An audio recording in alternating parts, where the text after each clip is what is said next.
silence. We have a couple Sea Scouts from Ship 11 going to lead us. Come forward. Floor is yours.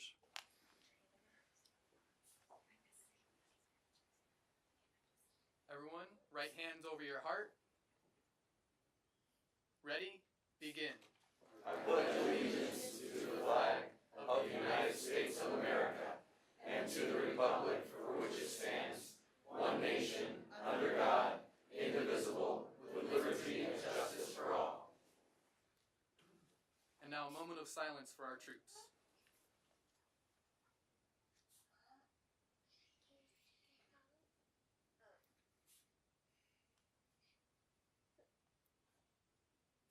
Very good. Thank you. Sea Scout Ship 11. Let's give a round of applause.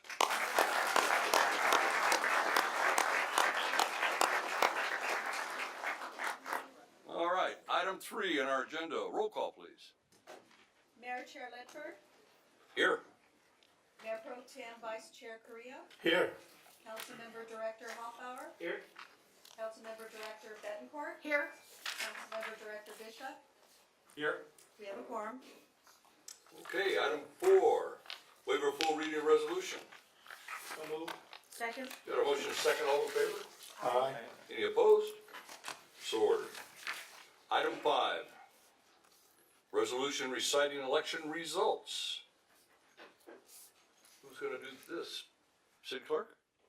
Yes. Mayor and Council, the item before you tonight is the resolution CC 2018-083. I'm going to read the resolution. A resolution of the City Council of the City of Palmdale, California, reciting the fact of the general municipal election held on November 6, 2018, declaring the result and such other matters as provided by law. The item before you tonight is to declare the results of the election from the November 6, 2018 election for the purpose of electing a mayor for the full term of 2 years on a citywide basis and electing 2 council members to be elected by geographic districts established as District 3 and 4. The elected council members in District 3 and 4 have full 4-year terms. The California Elections Code states that the governing body of the city shall meet to approve the canvass of the election and install the newly elected officers. The city clerk shall enter on the records of the city council of the city a statement of the results of the election. Staff recommends adoption of resolution CC 2018-083. Great. Any questions from the council at this time? Okay. We have an opportunity for public comments. Anybody wish to make a comment? Merely come forward, give us your name for the record.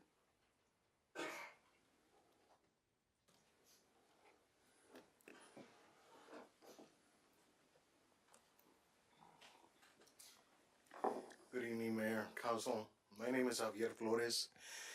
I'm a resident of the city of Palmdale. I want to do 2 things right now very quickly. First of all, I want to thank you, Mayor. I want to thank you for all the years you volunteered and gave so much of your time and effort. I think we would be remiss, very remiss, if all of us didn't do that. You know, we've been on opposite sides of several issues, not a whole lot, but on several, and that shouldn't matter in a situation like this. Because we didn't see eye to eye and everything doesn't mean I can't recognize all that you've done for the city, so I just want to make sure that I do that before I lose the opportunity to do it later. Also, I do want to take the time also to congratulate the individuals who won in the recent elections and tell you that we hope to be able to work with you very closely in the future to make the city better for everyone, for all its citizens. Thank you. Thank you.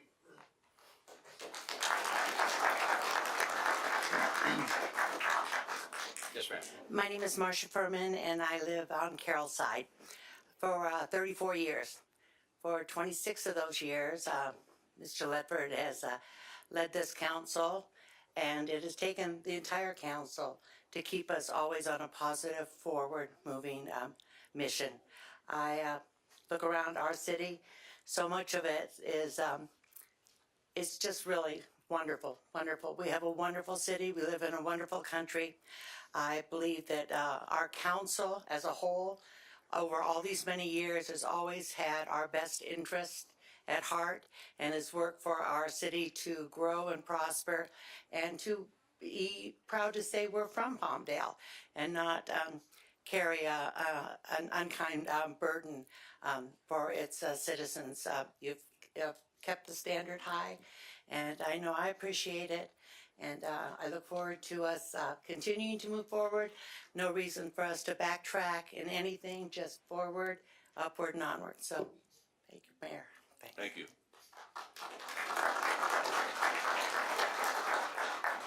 Anybody else?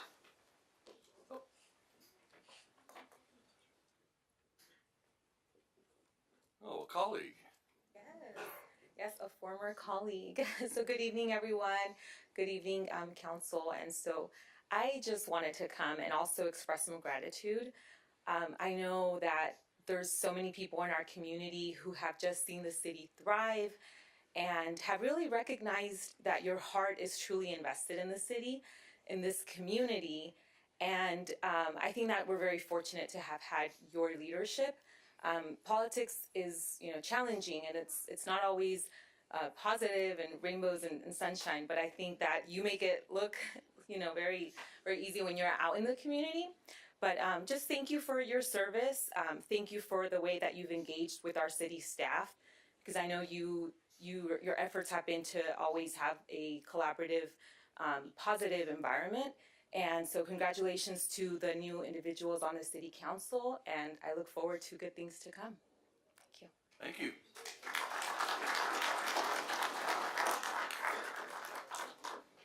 Hello, my name is Bill Pappas. I live in Palmdale. I'm mayor.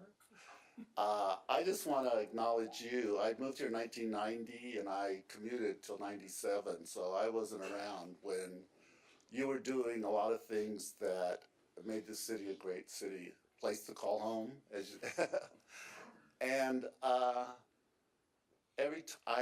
there's been a lot of changes in staffing, council members, city managers. You've been the one constant for 26 years now, and I'm really sad to see you go. But you're in good spirits. I've seen you since the election, and you've always been a gentleman, and you've been great. And I really love Palmdale. I'm so glad I moved here, and I hope things continue on as we're on a good path with a lot of projects that you've worked hard on. I remember I went to the Bakersfield high-speed rail authority a couple of years ago when they were thinking about going the Grapevine route. And you gave a passionate speech to the authority, and I know you do a lot of things that we don't know about, that I don't know about. But every time I drive down 10th Street, I see a new business opening up. I always think, I bet Mayor Ledford has something to do with that, being here. So thank you, and I wish you the best in whatever you do in the future. Thank you. Thank you.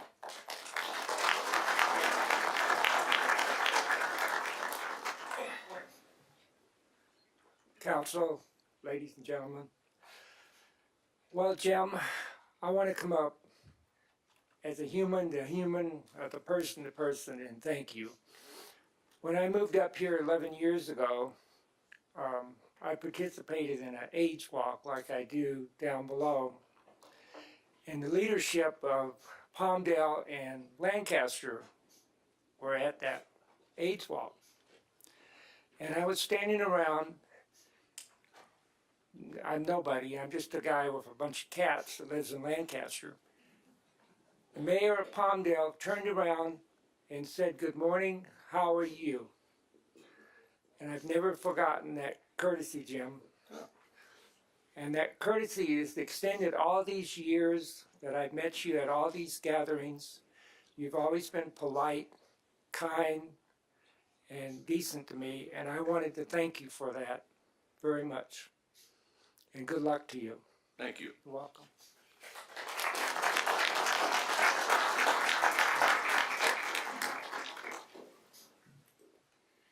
Good evening. My name is Ruth Sanchez, and I am the president of the Antelope Valley ACLU. I want to thank you, Mayor, for working with us, and we thank you for actually helping us to get a facility where we can actually help the community. We've been doing all our citizenship classes. We have actually had over 200 new voters now, and thank you, because despite of whatever differences you and I have had, you stepped up and you work with us. So I do want to let you know that we are very thankful. And everybody else, and I do hope that, hopefully the new mayor coming in follows on those steps that actually works with the community and keep the effort that we've been working and we've been doing. So you are going to be missed. I know you're not going anywhere. So, thank you for coming to all our graduations, and, hope to keep seeing you there. Great. Thank you.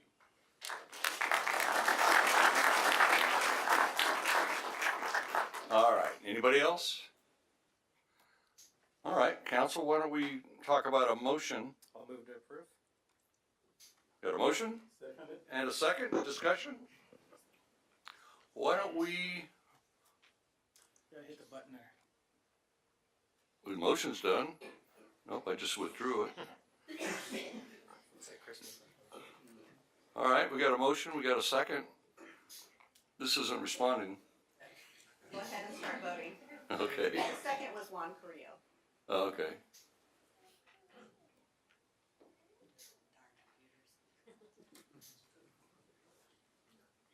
I'm not sure what it did. He did it. All right, it passed with 5 yes votes. Very good. All right, now, item 6. There's a presentation from Jim Pertee. For me. Let's go up front.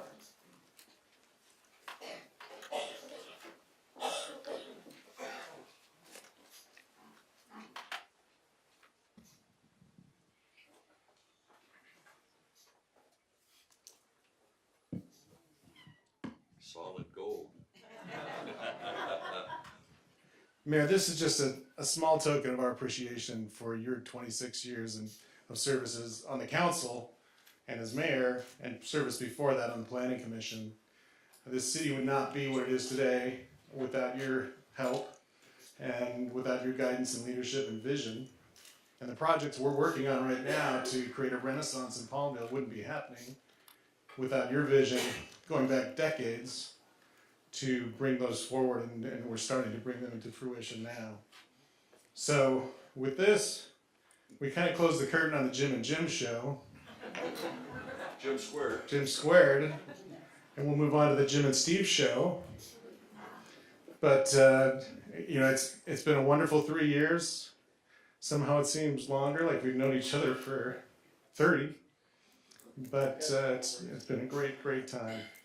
And so, as a token of appreciation from the city of Palmdale, we present you with this plaque. Wow, thank you so much. Beautiful.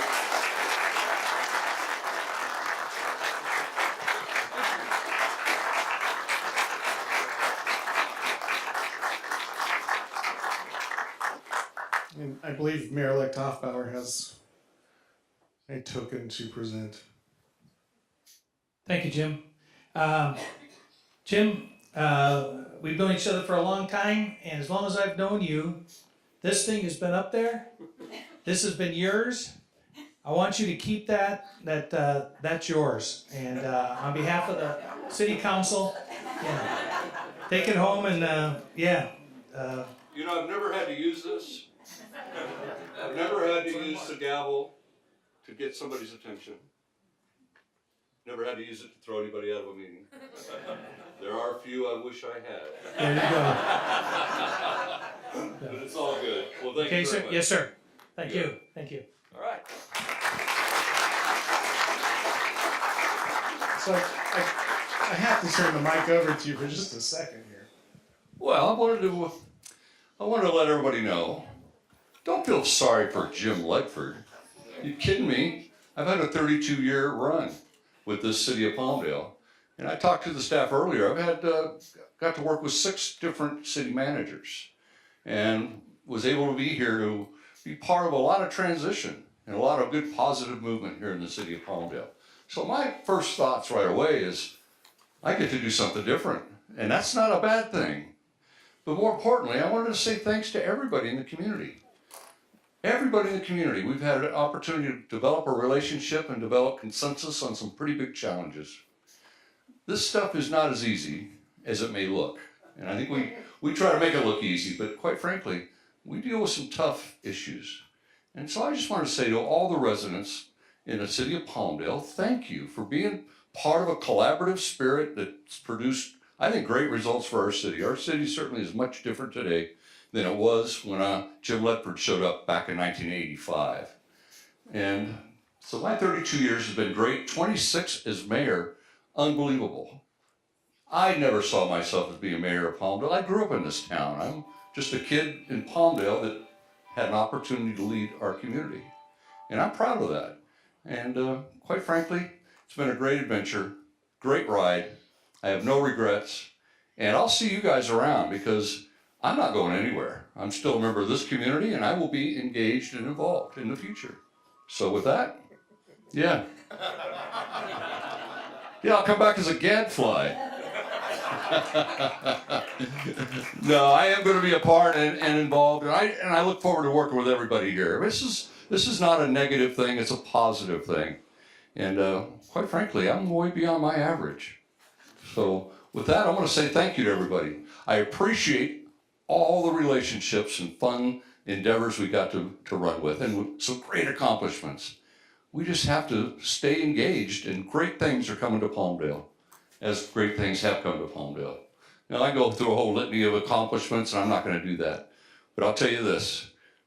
Let's stay focused, ladies and gentlemen. Let's do what's right for our city, and everything else will take care of itself. So with that, I will see you around town. Thank you. Thank you.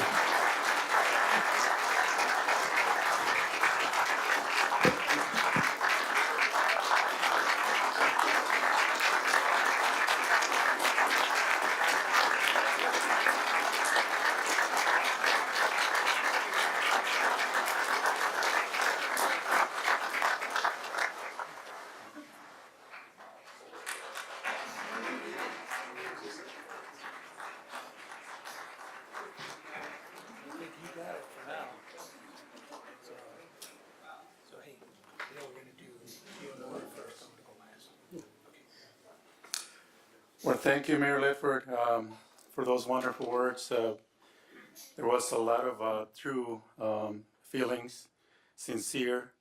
You will be missed. But like you said, you're not going anywhere, so we'll see you around in town. Thank you for your service. With that, we move on to the next agenda item, and that would be item number 7. And that is the administration of oath of office by the Honorable Judge Lisa M. Chung. Good evening, everyone. So it's my honor and privilege to administer the oaths of office. And so I'd like to start with Mr. Juan Carrillo. Come on down.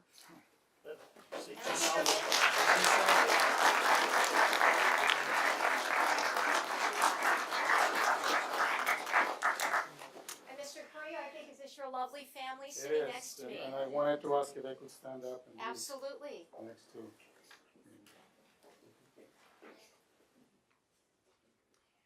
We have a photographer here? Yeah. Yes. Want to introduce them. This is Giovanni, my son, Wyatt and Sage. They are the terrible twins.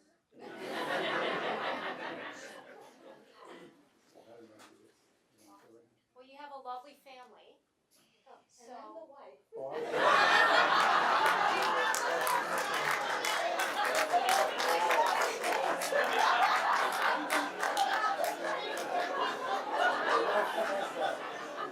I will not make that mistake. All right, is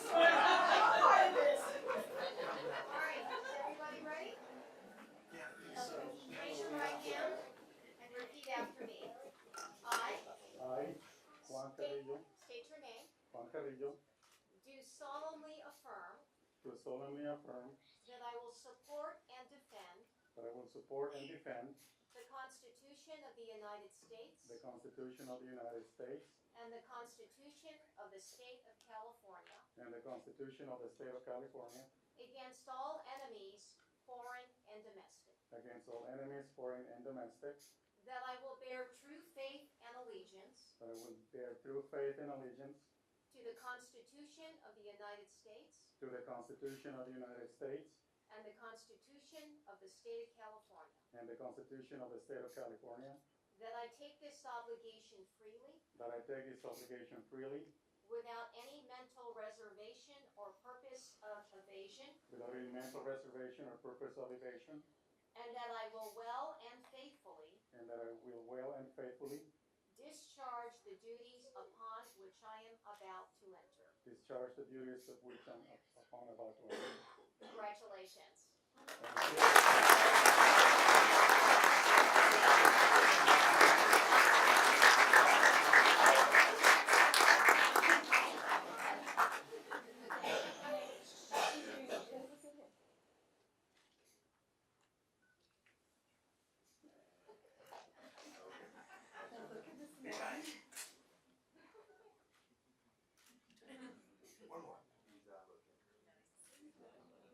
Thank you. Can we get one more? Almost got this. That's what they wanted.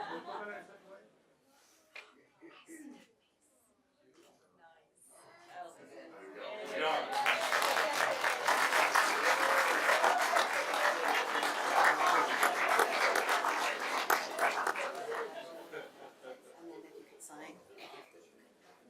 Have you sign both of these? It was a pleasure, everyone.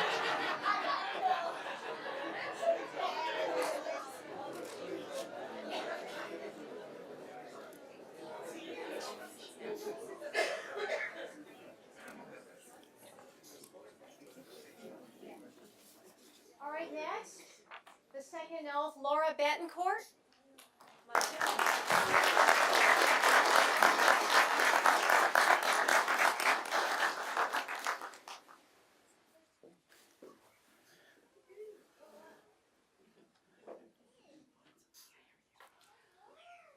Ready? I'm ready. Raise your right hand and repeat after me. I, Laura Betancourt, Do solemnly affirm do solemnly affirm that I will support and defend that I will support and defend the Constitution of the United States the Constitution of the United States and the Constitution of the State of California and the Constitution of the State of California against all enemies, foreign and domestic, against all enemies, foreign and domestic, that I will bear true faith and allegiance that I will bear true faith and allegiance to the Constitution of the United States to the Constitution of the United States and the Constitution of the State of California, and the Constitution of the State of California, that I take this obligation freely that I take this obligation freely without any mental reservation without any mental reservation or purpose of evasion, or purpose of evasion, and that I will well and faithfully discharge and that I will well and faithfully discharge the duties upon which I am about to enter. the duties upon which I'm about to enter. Congratulations. Thank Ms. you very much.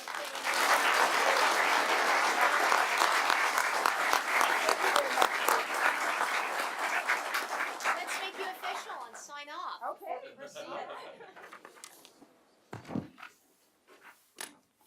I'll let you say first.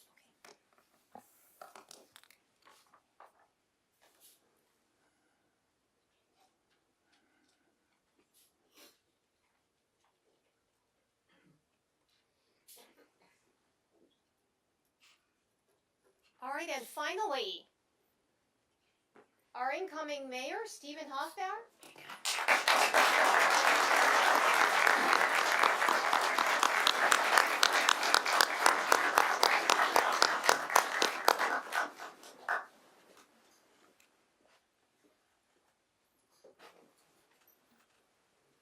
Absolutely.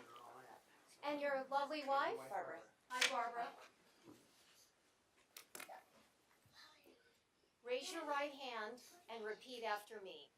I I, Stephen Hoffbauer, do solemnly affirm do solemnly affirm that I will support and defend that I will support and defend the Constitution of the United States the Constitution of the United States and the Constitution of the State of California and the Constitution of the State of California against all enemies, foreign and domestic, against all enemies, foreign and domestic, that I will bear true faith and allegiance that I will bear true faith and allegiance to the Constitution of the United States to the Constitution of the United States and the Constitution of the State of California, and the Constitution of the State of California, that I take this obligation freely that I take this obligation freely without any mental reservation without any mental reservation or purpose of evasion, or purpose of evasion, and that I will well and faithfully and that I will well and faithfully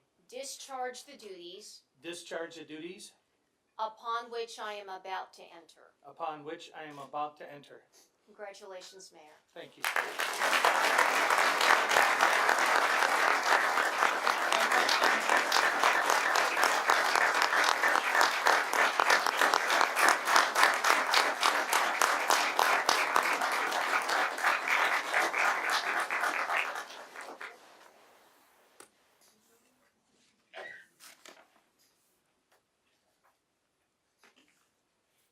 Thank you, Judge. Oh, no, Appreciate it. my pleasure. Congratulations, very Thank you very exciting. much.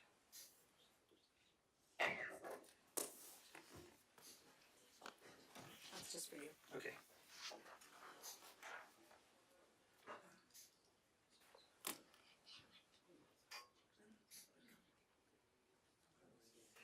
I think I'm moving over here now. As many times as you can do that, it's very meaningful every time. I'd like to ask our council members to comment on their election here, and I'm sure you have something to say. You got a microphone? Have at it. I know I do. I just want to say thank you, and I hope that I will represent my community fairly over the next 4 years, and I appreciate the opportunity to serve.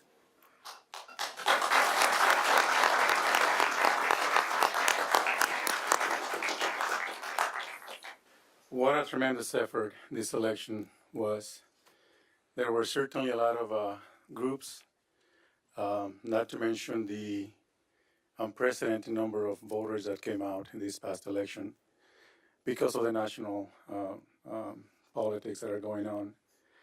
I want to think that this is an example of the great things that we can accomplish when we speak out and come out and make our voices heard. There's a lot of groups that were very supportive on my election, a lot of individuals that supported us, and I didn't win. We won, because it's not about me. It's about the city of Palmdale. Yes, I represent a portion of the city of Palmdale, that's District 4, because of the way things happen. They happen. And I'm proud to represent District 4. And I want to thank the voters on District 4 for honoring me with giving me the opportunity to serve them, not for 2 years, but for a full term of 4 years. I do look forward to the great things that this new council can accomplish. I know that we all have the best interest in our hearts to represent our residents well. A success in the city of Palmdale will be a success in the Antelope Valley, because we are part of the Antelope Valley. I'm looking forward to working with other jurisdictions that are part of the Antelope Valley, like the city of Lancaster, County of Los Angeles, because we can only move forward together if we want to be successful. It was a great experience for me to run for a third time, second time as a council member. And it was fearful because we all want the best for our community. Thank you all for your support. I think the biggest mistake was not mentioning my wife tonight. See the highlight there? Yes, I didn't take any notes, so if there's some mistake that I made, I will acknowledge that was tonight. She left, she had to take care of the kids, they get restless. I hope that you understand that. They're 4 years old and they can be a handful. And it's not one, it's two. Again, there's quite a lot of people that were supportive. One of them that really is the person that got me into this was my campaign manager, Hugo Estrada. I believe he's here tonight. Hugo, I know that it was through a soccer practice that we met. I know that we talked about things that were happening at the time at the school district, and I blame you for me being here. But I also thank you for sticking with me. We stuck together, we went through it, regardless of what they thought of you or they thought of me. We came through with the help of a lot of great individuals. Thank you all. These last 2 years have gone by really quick. I learned a lot, but I failed to mention my wife's name. And I'm looking forward to putting into effect the things that I've learned. You know, as a private citizen, I once was told that I had to dance the dance because I wanted to challenge a decision that was made. These past 2 years, I've been on the dance floor. I've been stepped on my toes, as expected. I didn't expect it to be a smooth dance. I learned. I'm on the dance floor, and I'm going to keep on dancing. Thank you all. Again, it's with my heart that I'm serving our community. It's not easy, as you saw, a father of twins, a teenager, and a 22-year-old daughter who is in college on her 4th year. She's looking forward to graduating this coming year. For some reason, she chose the same profession that I have, a city planner. You know, I told her, what are you doing? Don't you see me? You're supposed to be better than me. But I'm proud that she is in college. She's accomplishing what she wants to do. Thank you. I will put to practice what I've learned, not only in the last 2 years, but in my profession as well. Thank you, Mr. Mayor. I look forward to working with you, as well as with the rest of the council. I'm sure that we can accomplish great things. Thank you.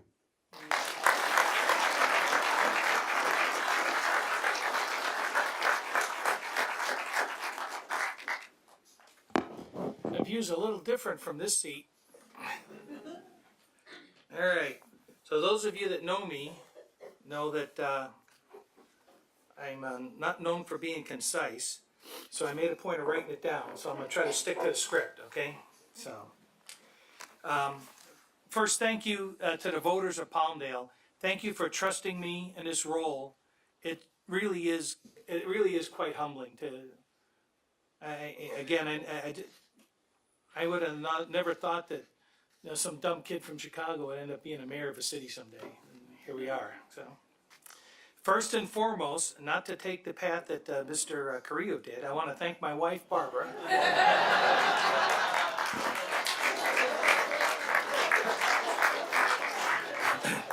My sofa is clearly not as comfortable as his is. Until I get home. I want to thank the rest of my family for their support in this crazy endeavor. They're all right here. This front row here and this second row here. And then my adopted family is filling up the next couple of rows here with all my Sea Scout folks and everything like that. And then I've got all kinds of other family here that really are family. A campaign, the toll a campaign takes on a family is real. It's not just the long hours that you're away from the candidate, away as a candidate. I've got a couple of grandkids here, 4-year-olds, so I get the drill on the 4-year-olds. They'll be taken off here quickly. Their papa misses them. I'm going to try to make that up. I got a dog at home, Buster. You'll probably see me around here with him too. My wife worked tirelessly with my incredible campaign and outreach team. You guys all know who you were. You guys got out there every day, every night. You were working the phones, you were working the streets. The work that you did was incredible and just outstanding. My daughter Kim and my daughter-in-law Katie. Kim was handling the phone bank team, kind of helping running things in the office with my wife. And then Katie was my personal field assistant. You guys are going to be seeing her around a little more. She did a good job, so I'm not letting go of her for that. And then I want to thank their other halves, Josh and Chris, for putting up with all this nonsense that they were doing here. And I got the rest of my family that's been there. My mom is sitting up here up front. My sister-in-law is over there, and my brother Bob, who recently retired from the fire department as well. So all you guys, everybody had a part in some way of sometimes it was just a matter of a positive comment. Our team and the support they brought for this campaign was as diverse as they come, and often from what is perceived to be polar opposite ends of the political spectrum. So I want to thank the LA County Deputy Sheriffs, the Deputy District Attorneys Association, the LA County Firefighters for their help and their support. I had the building trades, Chris, and all the members of the building trades from LA and Orange County. And then I had the LA County, a lot of the builders and the Builders Associations helping. I had the County Federation of Labor and the County Business Federation on two opposite ends here. I had a lot of local business folks and had a lot of residents and the neighbors. You know, I've done a couple of campaigns now, and I personally delivered more yard signs in this campaign than I have in all other campaigns put together. Thank you for telling your neighbors that they needed a sign. So that was amazing. So let me briefly give a summary of some of my goals. First of all, I want to focus on ethics. I want to focus on the achievable. I want to get the community more involved. I want to help all of our council get better engaged to achieve our collective and individual goals. I want to get Palmdale better positioned for the future. And I want to rid our vocabulary in this Antelope Valley of a term, cactus curtain.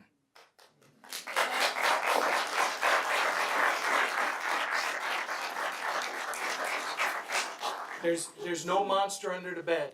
We're moving along just fine, okay? So how do we do that? We have dreams, but we need to work on the stuff that matters, the stuff that we can accomplish, and the stuff that's for the community. Community involvement. My intention is to get more of you involved and get you involved in the processes. There's going to be a lot more opportunities to get engaged. We've just announced our opportunities in our partners and ambassador programs. There's people here that will sign you up tonight if you go find them. John will point you out to who they are. So there you go. Trish is back there. She'll sign you up. There's going to be, so you'll be able to volunteer at community events and activities and things. Importantly, I see more involvement in our local boards and commissions. I'm going to be reviewing all the board and commission appointments. I want to ensure that there's effective participation and attendance, sound representation, and a solid team spirit. In addition, I'm looking at establishing some new committees that we'll be forming soon. We've got the general plan coming up, so you'll be able to get involved in that. We've had calls for a Parks and Recs committee.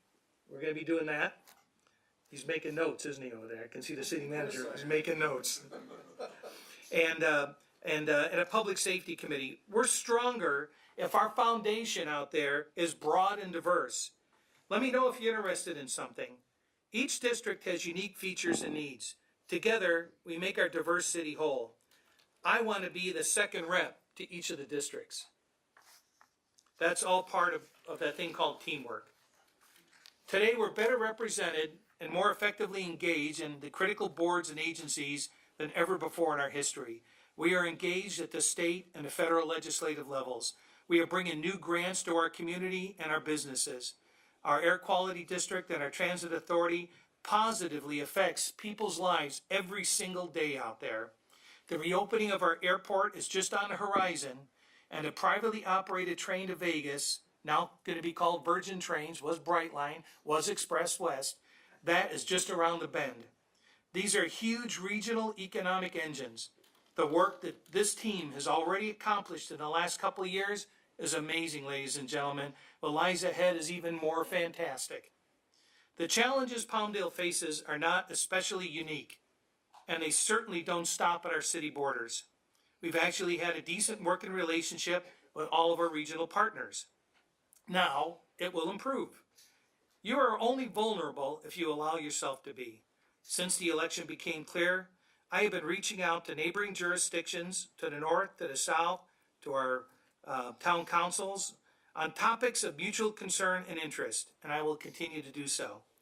Funny thing is, we're finding out that almost all of us agree on about 80% of the things out there. So let's not put energy into how these little things that we disagree on. Let's work on the stuff that we can agree on. We can only achieve good things through mutual respect and being engaged. You can disagree without being disagreeable. In closing, there's a lot of work ahead. It's not about any one individual up here or out there. It's about servant leaders. I challenge my fellow council members and you, do more, be more, make more, and move forward. Thank you.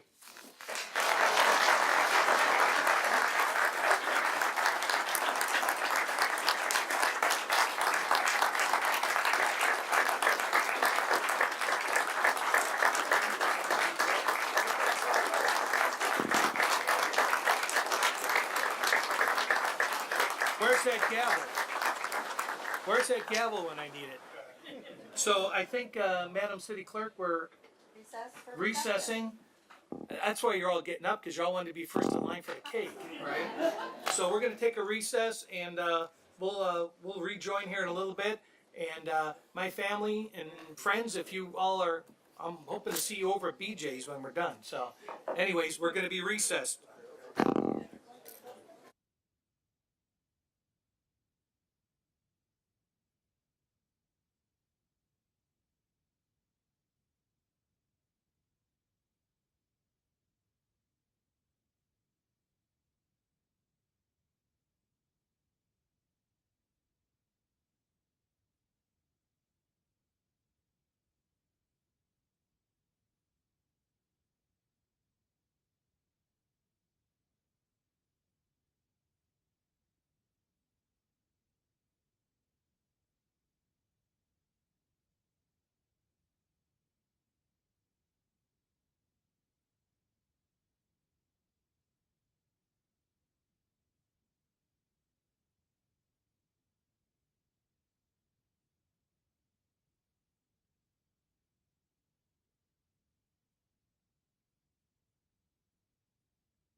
typically do have business that we have to get done tonight, so.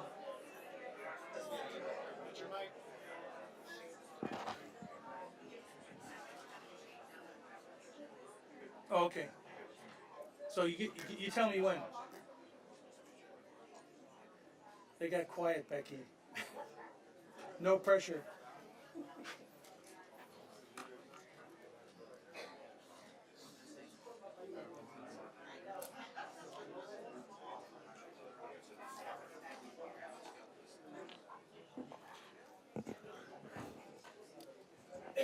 I hate these mics. I hate these mics. Oh, I got a new suit? Yeah. Yeah, me too. Look at it. Did yours have this stuff? That's nice. Right. You gotta see this right here.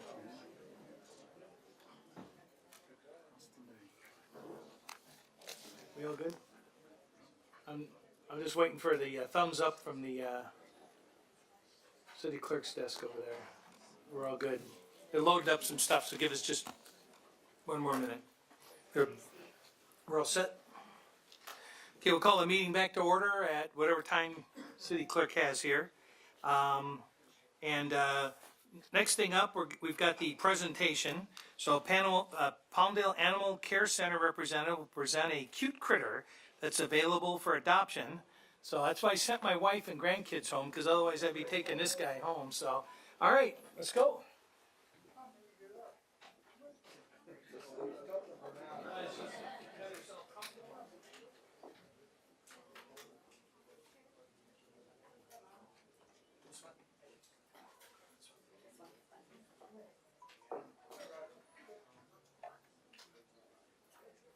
Okay, so you want to tell us a little bit about this? Good evening, everyone. My name's Jesse. I'm from the Animal Care Center right here in Palmdale, right down the street. Tonight I have Roxy. She's a 7-year-old shepherd, and she's really a good dog. She came to our care November 15th, and right now she's waiting for somebody to come and get her. She's really sweet, really patient. As you can see tonight, you didn't hear a peep out of her.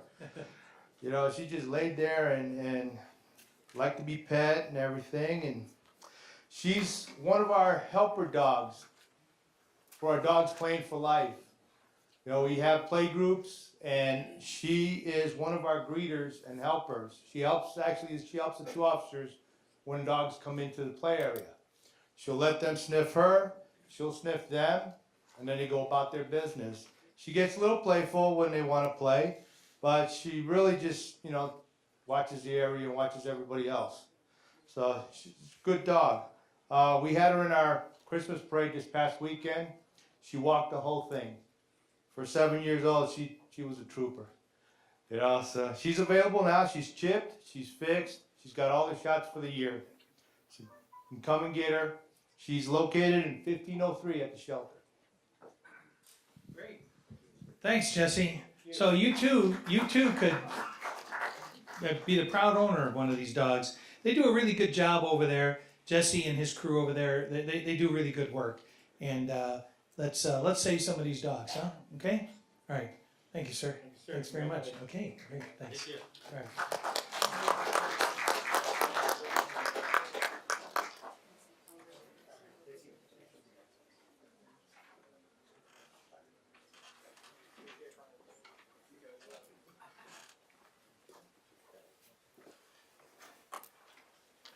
All right, next item up is the consent calendar. If you wish to make a comment on any item on the consent calendar on this agenda, please come forward to the podium, state the item number and your comments. Please note a 3-minute time limit maximum will be imposed on each speaker other than our staff. All matters considered under the consent calendar are enacted with one motion unless an item is pulled by the council, in which case the item will be removed from the calendar and be considered separately following this portion of the agenda. So this is item number 10 on the, if you look at your agendas, and it goes 10.1 through 10.23. A lot of these are fairly routine, and but if you got a question or an issue, come on up. Now's your chance. And then the council will be the deciding factor whether or not we're gonna pull it off. Please state your name so the city clerk can get you in with this newfangled system here. Cope. I live in Palmdale. And I wish to address 1014 on the agenda. It is, and I want to thank all those who have gotten it to this point. I brought this matter up with my council person, the city engineer, the city librarian, and others.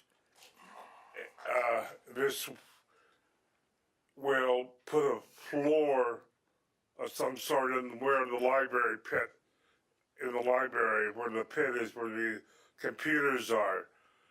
And when they get more handicap accessible for those and mothers with wheelchairs, I've seen both struggle in that area. My only question is what are they going to do? Are they going to fill it in, or are they just going to build a platform? Fill it in with, We'll get that answer for you. and I would appreciate that. But other than that, I just want to say thank you again as how our city should work. Citizens notice something and bring it up and it gets completed, and I appreciate that. Thank you, Gary.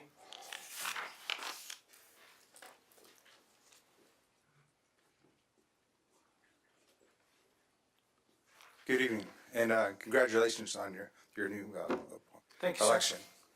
I'd like to look at 10.5. I'd like to maybe just get some more information on your trip about the Bright Line passenger rail system that you guys saw. On 10.8, the new stop signs that you're going to put on R8 and 45th, if you could put temporary flags on top of the stop signs so people more aware. On 10.9, I'd like to have a committee formed. This is regarding the high-speed rail. You guys received a grant to do the AV trench. I think it's the most important transportation project in Antelope Valley.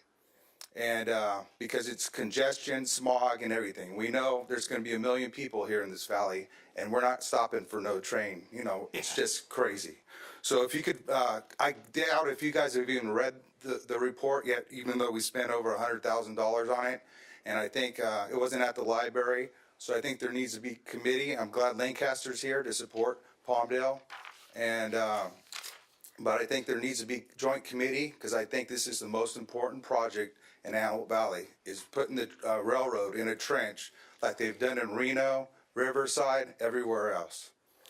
And just because they say it's not feasible, if we can't look at what they looked at, we can't really decide whether it's feasible or not, because maybe they didn't look at the whole thing. On 10.10 and 10.11, I'd also like there to be a citizens committee regarding the these grants for smart cities and for the Cal Recycle grants to do with illegal dumping. I think if we involve the citizens, we'll get some more ideas and stuff. How do we combat illegal dumping? As far as the joining the smart cities, even if we don't receive a grant for these people to come, I think we should go ahead and pay the money and be a part of that process no matter what. So I'd like you guys to consider that, because I think we'll learn a lot from participating and becoming one of those cities. So even if we don't become one of the 6, tell them we'll go ahead and pay extra money to be the 7th city. Thank you. Thank you. Anyone else? All right, seeing none. Council, what's your pleasure? I can tell you that on the deal with the Parsons deal at the high-speed trench, that's coming from FRA. They're very reluctant on a trench with high speed. So we could probably put everything else in the trench, but the width and some other issues are coming up, and so that's part of the thing that we're going to be looking at with Parsons guys. And your stop signs, standard deal to put up extra things to make sure everybody knows about that. So, okay, council, what's your pleasure? I'd like to pull 10.6, 10.7, and 10.11. Okay. Anything else? Or a motion, please? Motion to approve the rest of the agenda, consent calendar items. Okay, Mr. Creel, motion. I need a second. Mr. Bishop, second. Okay, we're ready to vote. So everything except 10.6, 10.7, and 10.11. 10.5, there'll be more of a report, by the way, Jason.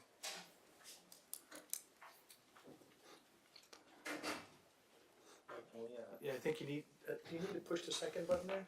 There we go, I got it. So start voting. Nope, we already got it moving.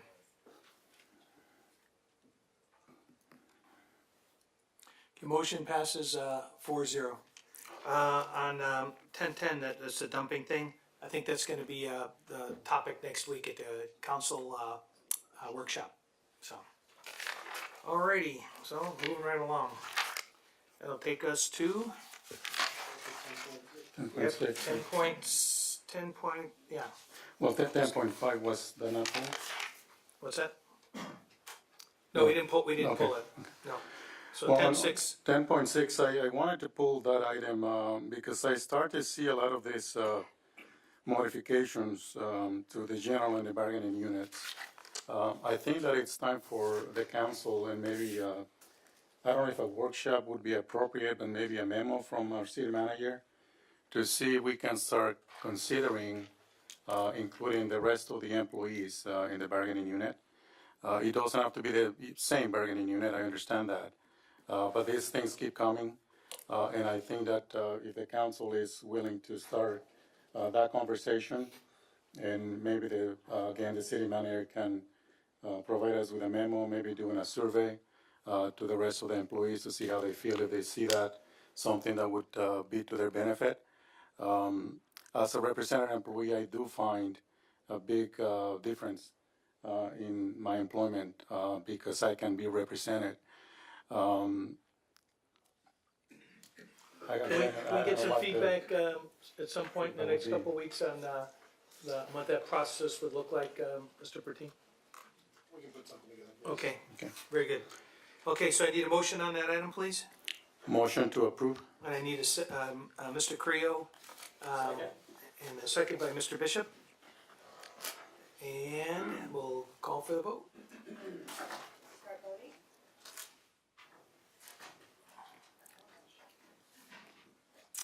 Motion passes 4-0. 10.7, Mr. I Creo. also pulled that item. I do recall 2 years ago when this item was first brought to the council for approval to implement this new system to allow contractors and the public to be able to submit applications. And that would also facilitate the work from staff, having such a program. But it's been 2 years, and now there is another, or the first amendment of $173,000. Let's see here, with client first. So that's an additional, right? It was $1 million, I believe, when it first got approved. And now they're coming with another 173,000. I understand there are some cliques that are not working right with the system. Could you fill us in as to what this is necessary? Sure. The item before is actually an increase of $50,000 to increase the client first agreement by $50,000. So staff have been diligently working on the implementation of Trackit.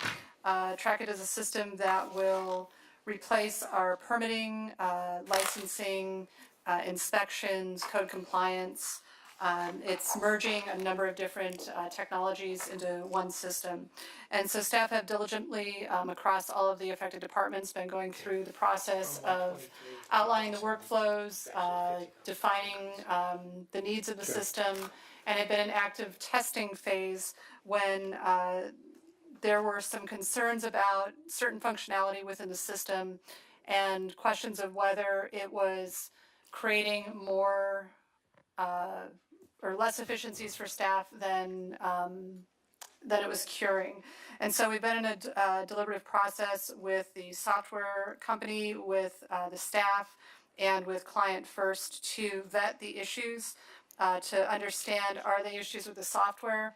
Are they issues that maybe staff don't understand, or there's concerns about a new work process? Or are they things that can't be fixed, or that would have to be developed? And so we're in that phase right now of deliberating and developing that. As we're starting to use it, we're starting to find things we No, need we're to- not using it yet. We're still not live Right, with the but system. working through it, right? Yes, working Right, through the right. testing. Right. Yeah.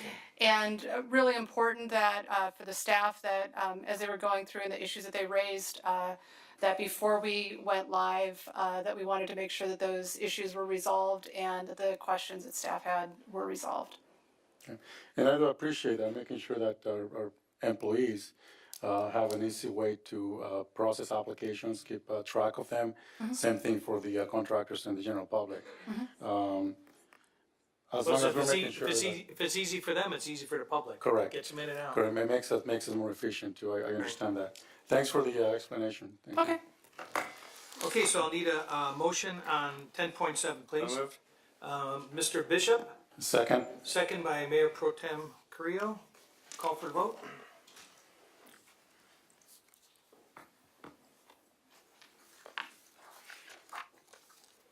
That passes 4-0. Chuck, you're anticipating something here. 10-11. That was me again. Yep. I wanted to pull that item because it's a really important application for us, I believe, in the city of Palmdale. Being able to be part of the Smart Cities Council. I had a conversation with staff earlier today. I also sent an email to our city manager, and I just wanted to make sure that we would be competitive in getting this grant. I asked if it'd be appropriate to ask other agencies for letters of support, like the school districts, all of them, including the TPAA, all education organizations, even private schools like St. Mary's. I know that they do have a school there too. It's just something that I've been talking about for the last 2 years, providing Wi-Fi for educational purposes. I believe that if we were to get those letters of support, would make us competitive. If that is something that we can do, I wanted to know if that's something that we can ask the city manager to reach out to the Antelope Valley agencies so that we can be competitive in this application. Chuck, what exactly does this mean for us? Well, this is, I'm gonna let Ben is our manager of environmental services. He can. Ben, sounds like you're on. Details on this, so. Sounds like you just got a lateral. Move the resolution on this. So yeah, the purpose of this resolution is to apply for a grant through the Smart Cities Council, and really they're not going to provide us with any money, more like they're going to provide us with expertise. They have expertise in the field. They're working with several different cities across the country. What comes to mind first is Las Vegas. They're one of the most recent recipients, and about a month ago or so they had this large workshop where several stakeholders came and they discussed the needs of the city of Las Vegas and how they can use smart cities technologies to meet the needs. And really the important thing about this is that there's a lot out there, a lot of shiny new toys, I guess you could say. And what they're going to do is they're going to help us determine what would really benefit the city versus what are those shiny toys that might not really be very beneficial, and help us figure out how we can best serve our community with technologies. So this is more of an information resource and mentoring for the community type of a thing? Yes, well, they also have partners who will supply certain technologies, either on a pilot basis or maybe as a demonstration program, so that other communities can come to our city and see how the technologies work. Great. Anything else? That's it. Council? I'll move to approve. Okay, Councilmember Bishop made the motion. Second, please. Seconded. Mayor Pro Tem Carrillo. Alrighty. Call for the vote.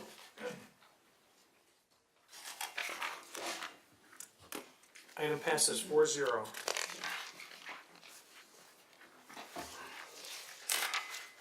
Okay. And we're down to, Housing Authority. So we gotta pull that Housing Authority agenda, and so can we have our Housing Authority members here?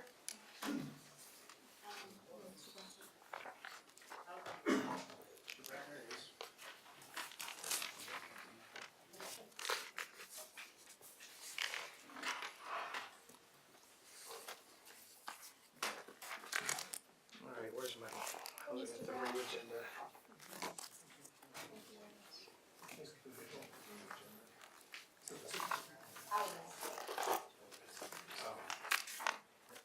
Thanks. Okay, let the record show our Housing Authority member has joined us. Thank you, sir. So, we get a roll call, please. Chair Hoffbauer, Here. Vice Chair Carrillo, Here. Commissioner Bettencourt, Here. Commissioner Bishop, Here. Commissioner Brown. Here. We have a quorum. Thank you. Consent calendar. Public comments on the consent calendar relative to the Housing Authority. It's the annual report, license agreement for the Gabriel's House to continue that program, financial reports. Sir, Yeah, just want to comment. your name for the record so she can. Just want to comment on the Palmdale senior housing project that you guys all put together. My aunt lives in the senior housing complex. I gave her Austin and Huffman Bishop's and your phone number, Mayor, to talk to you about it.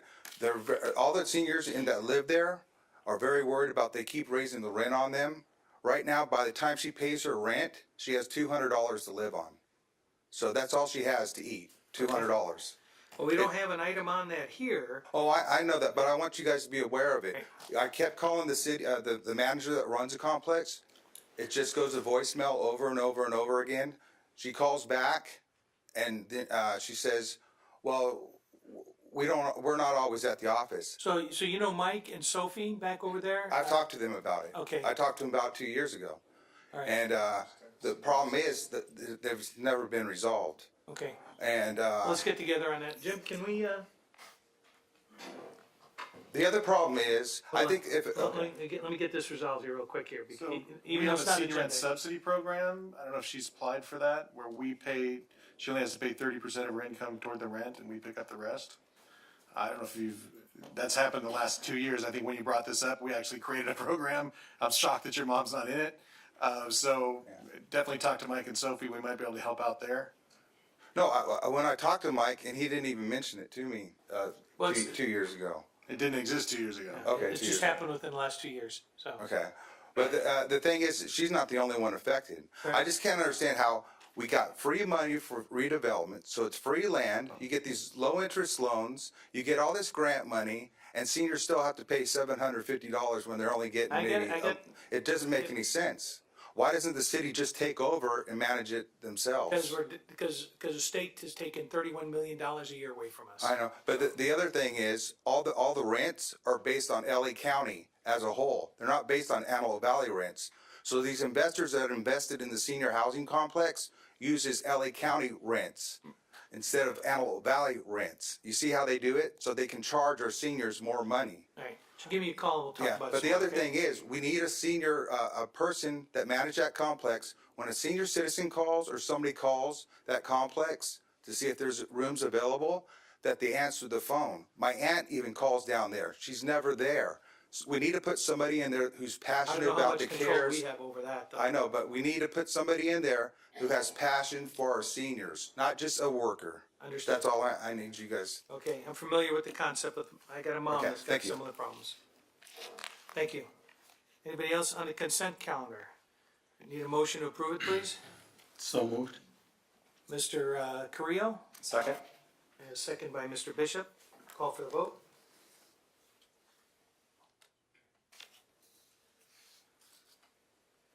Excellent. Mr. Brown, I did, it just doesn't register. There you go. There we go. Okay, consent calendar passes 5-0. And that is it. So, the rest of the public comments will hold to the end of the meeting here. Mr. Brown, thank you very much for joining us this evening. Thank you. Thanks for your help. You're welcome. And you didn't kick very hard. No, I didn't. See you next time. Congratulations. Thank you so much.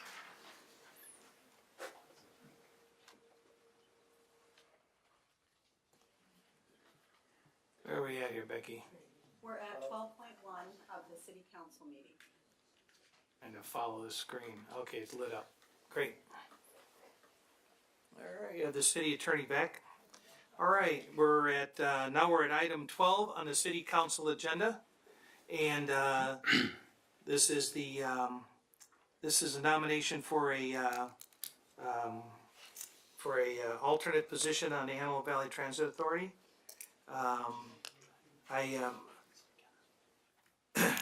Kathy McLaren has been my nomination for that. And council, any particular comments on this item? I just want to say that Kathy was here earlier, but she had to leave because they had a Christmas party to go to. But Yeah. she apologizes for not being here. Okay, thanks.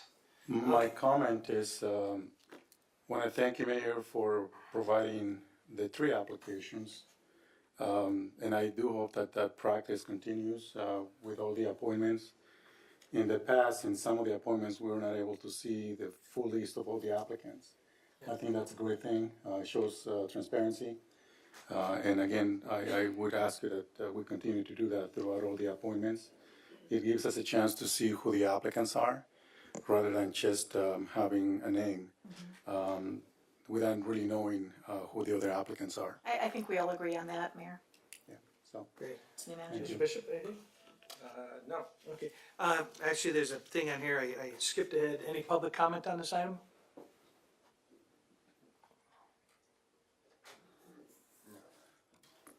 No, I'm sure, Jason Zink. I'm sure Catherine is a very good person. She's on the Palmdale Water District. Although I think a citizen should have been appointed there, because I don't want there to be these, like during the Ledford area, a whole bunch of cliques. I want people to be participating on these boards from different, from different areas.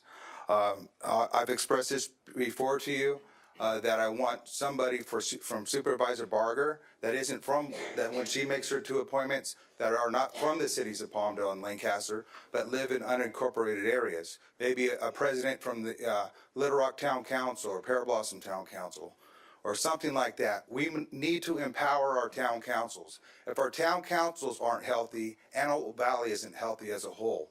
And there's so much poverty and there's so much less resources in our town councils. I've never seen them in such bad shape as they are today.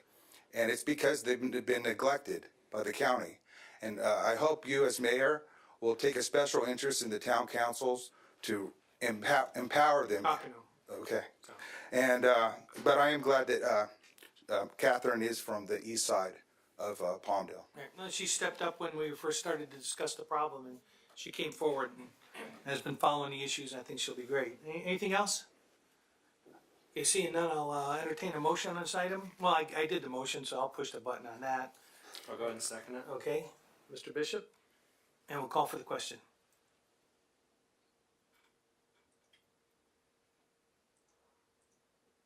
I went too fast for you, no. I promised her I wouldn't do that. We got this new system, folks, and we're all just kind of working through it right now. Okay, here we go. Start voting. There we go. And the item carries 4-0. Thank you. All right. Well, this will be great, Mr. Tasezi. You're going to be giving us a report on this item, sir. Good evening, Mr. Mayor, members of the City Council. Before you this evening is ordinance number 1516, and I'll read the ordinance into the record. Ordinance number 1516, an ordinance of the City Council of the City of Palmdale implementing a sidewalk vending program and amending sections 8.24.020, 8.24.210, and 5.04.590 of the Palmdale Municipal Code.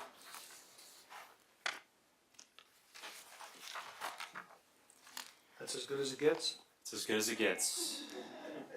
Now for the good news. All right, so you want to give us a little report on this? I would like to, yes. So recently, the state legislature passed SB 946, and that significantly limits how cities may regulate sidewalk vendors that operate on city sidewalks and in city parks. It does, however, authorize cities to adopt a quote-unquote sidewalk vending program that regulates sidewalk vendors as long as those regulations are directly related to objective health, safety, and welfare concerns.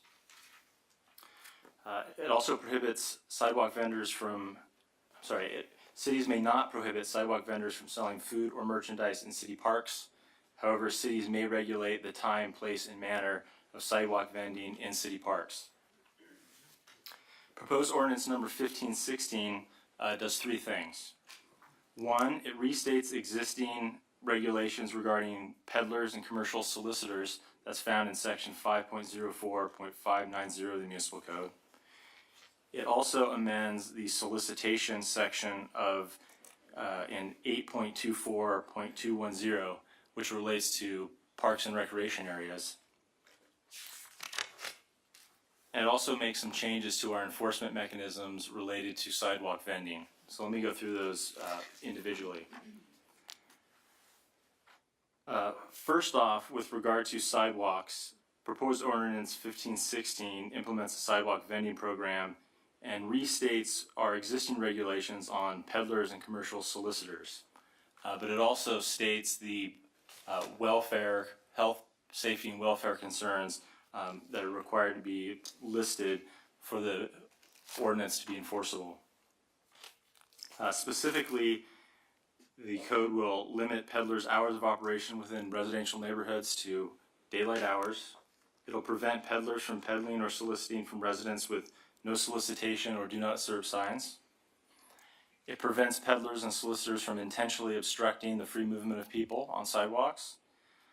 It prevents peddling and soliciting from a captive audience, such as people that are waiting in line.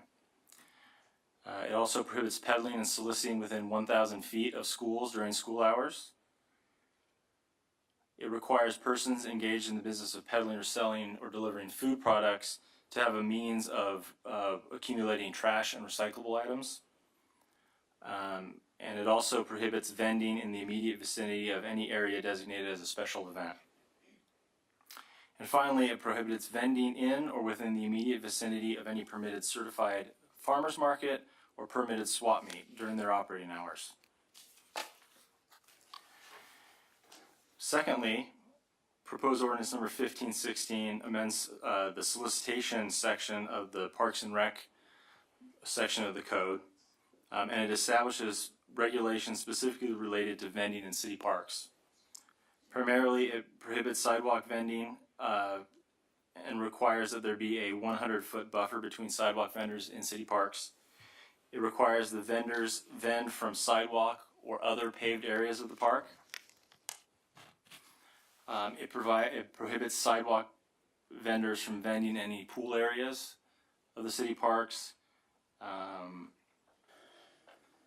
it also prohibits sidewalk vendors from vending in any parks that are subject to any deed restrictions that specifically prohibit private commercial activities within the park. And it also prohibits sidewalk vending within city parks before the park opens and within 1/2 hour of any park closure. Finally, with regard to enforcement, cities are only allowed to enforce their sidewalk vending program through the use of an administrative citation. They can't use any criminal violations. So proposed ordinance 1516 will specifically identify that only administrative citations will be allowed. Currently, our bail schedules for our administrative citations are compliant. So at this time, there are no changes to those bail amounts. I know that's a lot, so I'm available for any questions. Very good. Council, questions, please. Well, Nola, we've talked at length about this. This isn't one of my favorite things. But another question came up to me. What kind of background checks are you doing for these types of people? My concern is that will people that have maybe a 290 requirement be able to obtain a license and have a sex registrant strolling through our neighborhoods with a vending cart?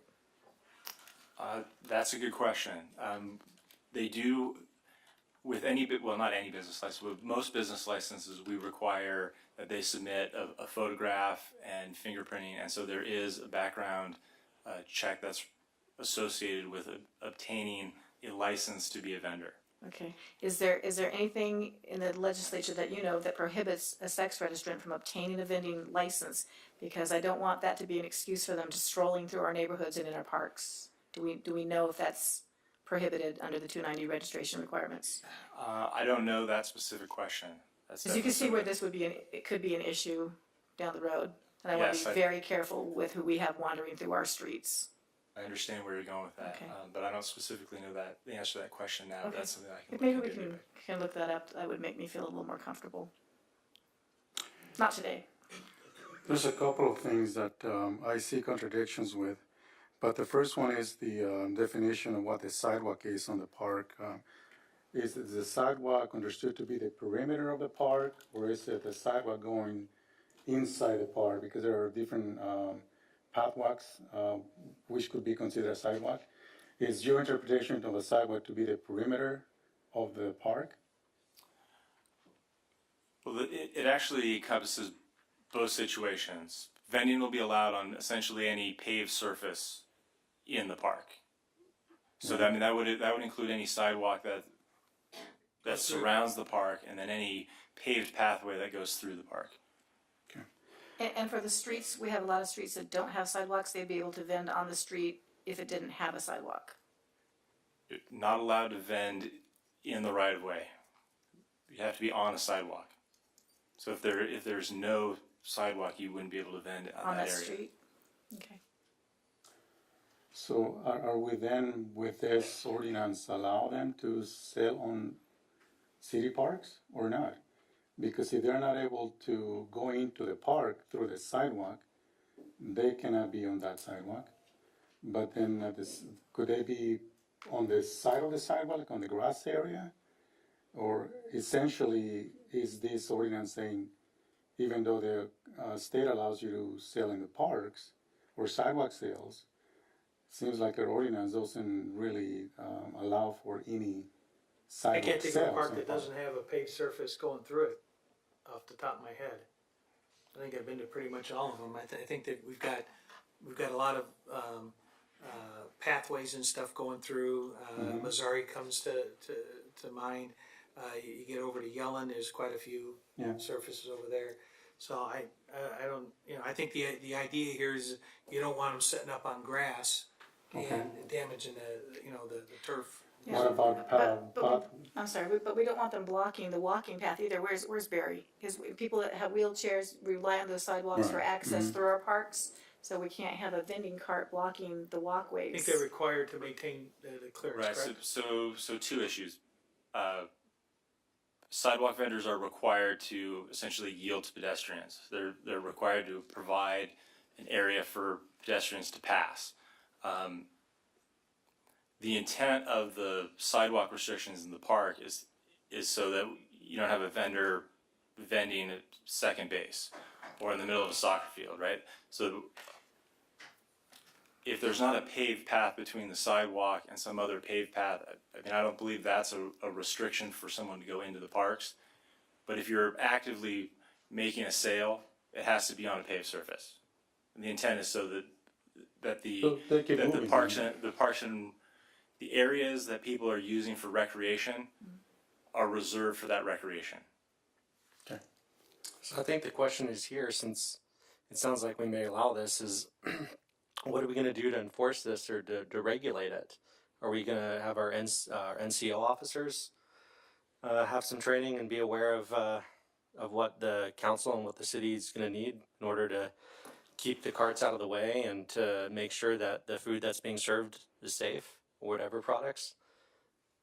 That's going to be the key here, I think, is looking how we're going to try to keep eye on this and to make sure that this is in the best interest of the city. We don't have a choice, we have to do it. The state wasn't really concerned about the best interests of the city when We they make passed sure our this. phones and stuff are shut off there, put on silent. Thanks. See, Yeah, man, if I could- the other concern is through new ways of being innovative on creating paths for people to utilize the parks.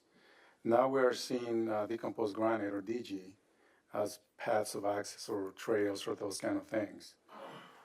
So that could also be an issue. There's for instance, Yellen Park. The only sidewalk is along Avenue S, and then into the parking lot. But there is just no other path of way for people to walk on Yellen Park. You've But been there. there's the one that goes all the way down and into where the Into the bathrooms are. basin, yeah. Into the basin. And Yeah, into just- that, in yeah. there.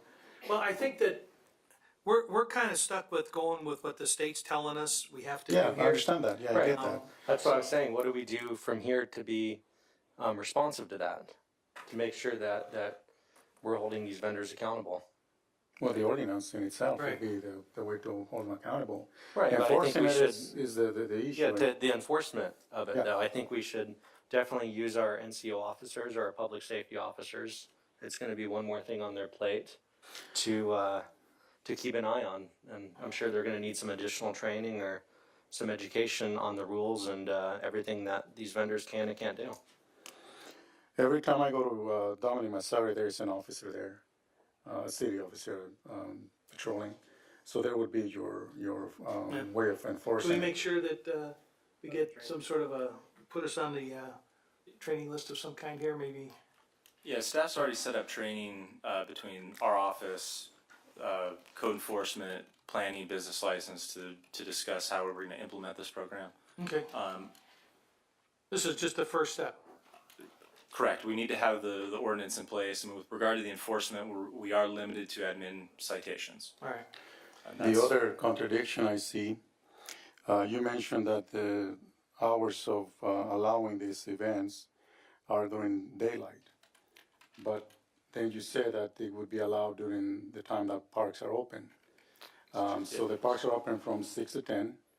In the winter, even the summer, it starts getting dark before the park closes.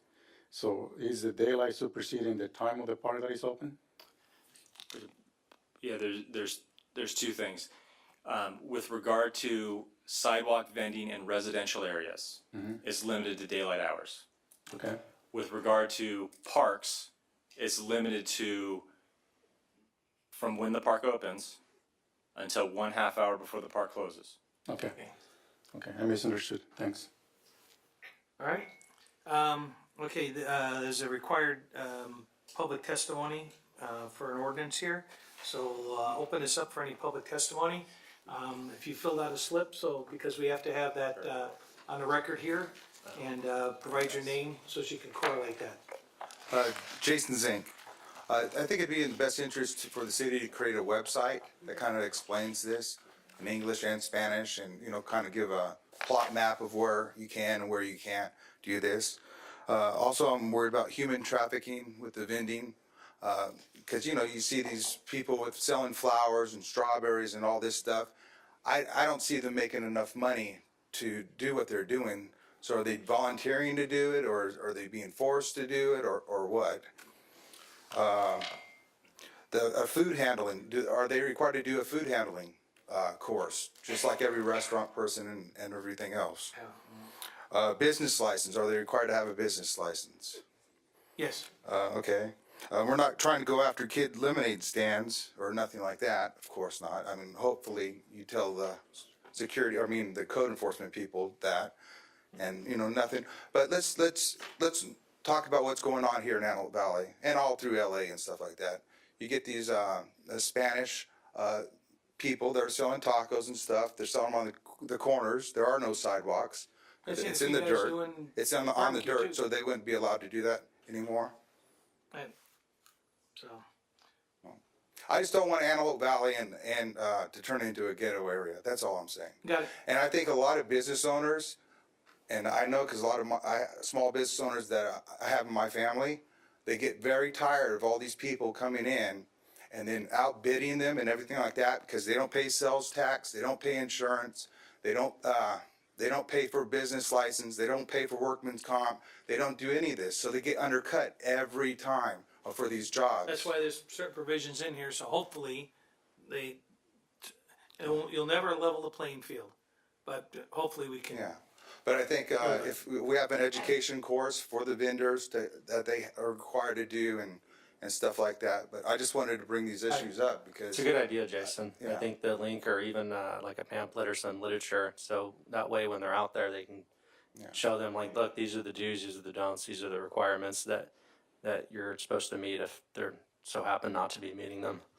But I bought in flowers for my mom or girlfriends or whatever. But I'm just saying, I don't see how that lady makes. I don't see how that lady makes enough money really to do that. And is that really, she's out there in 100-degree weather, and I don't know. Just maybe we need to find out what's going on.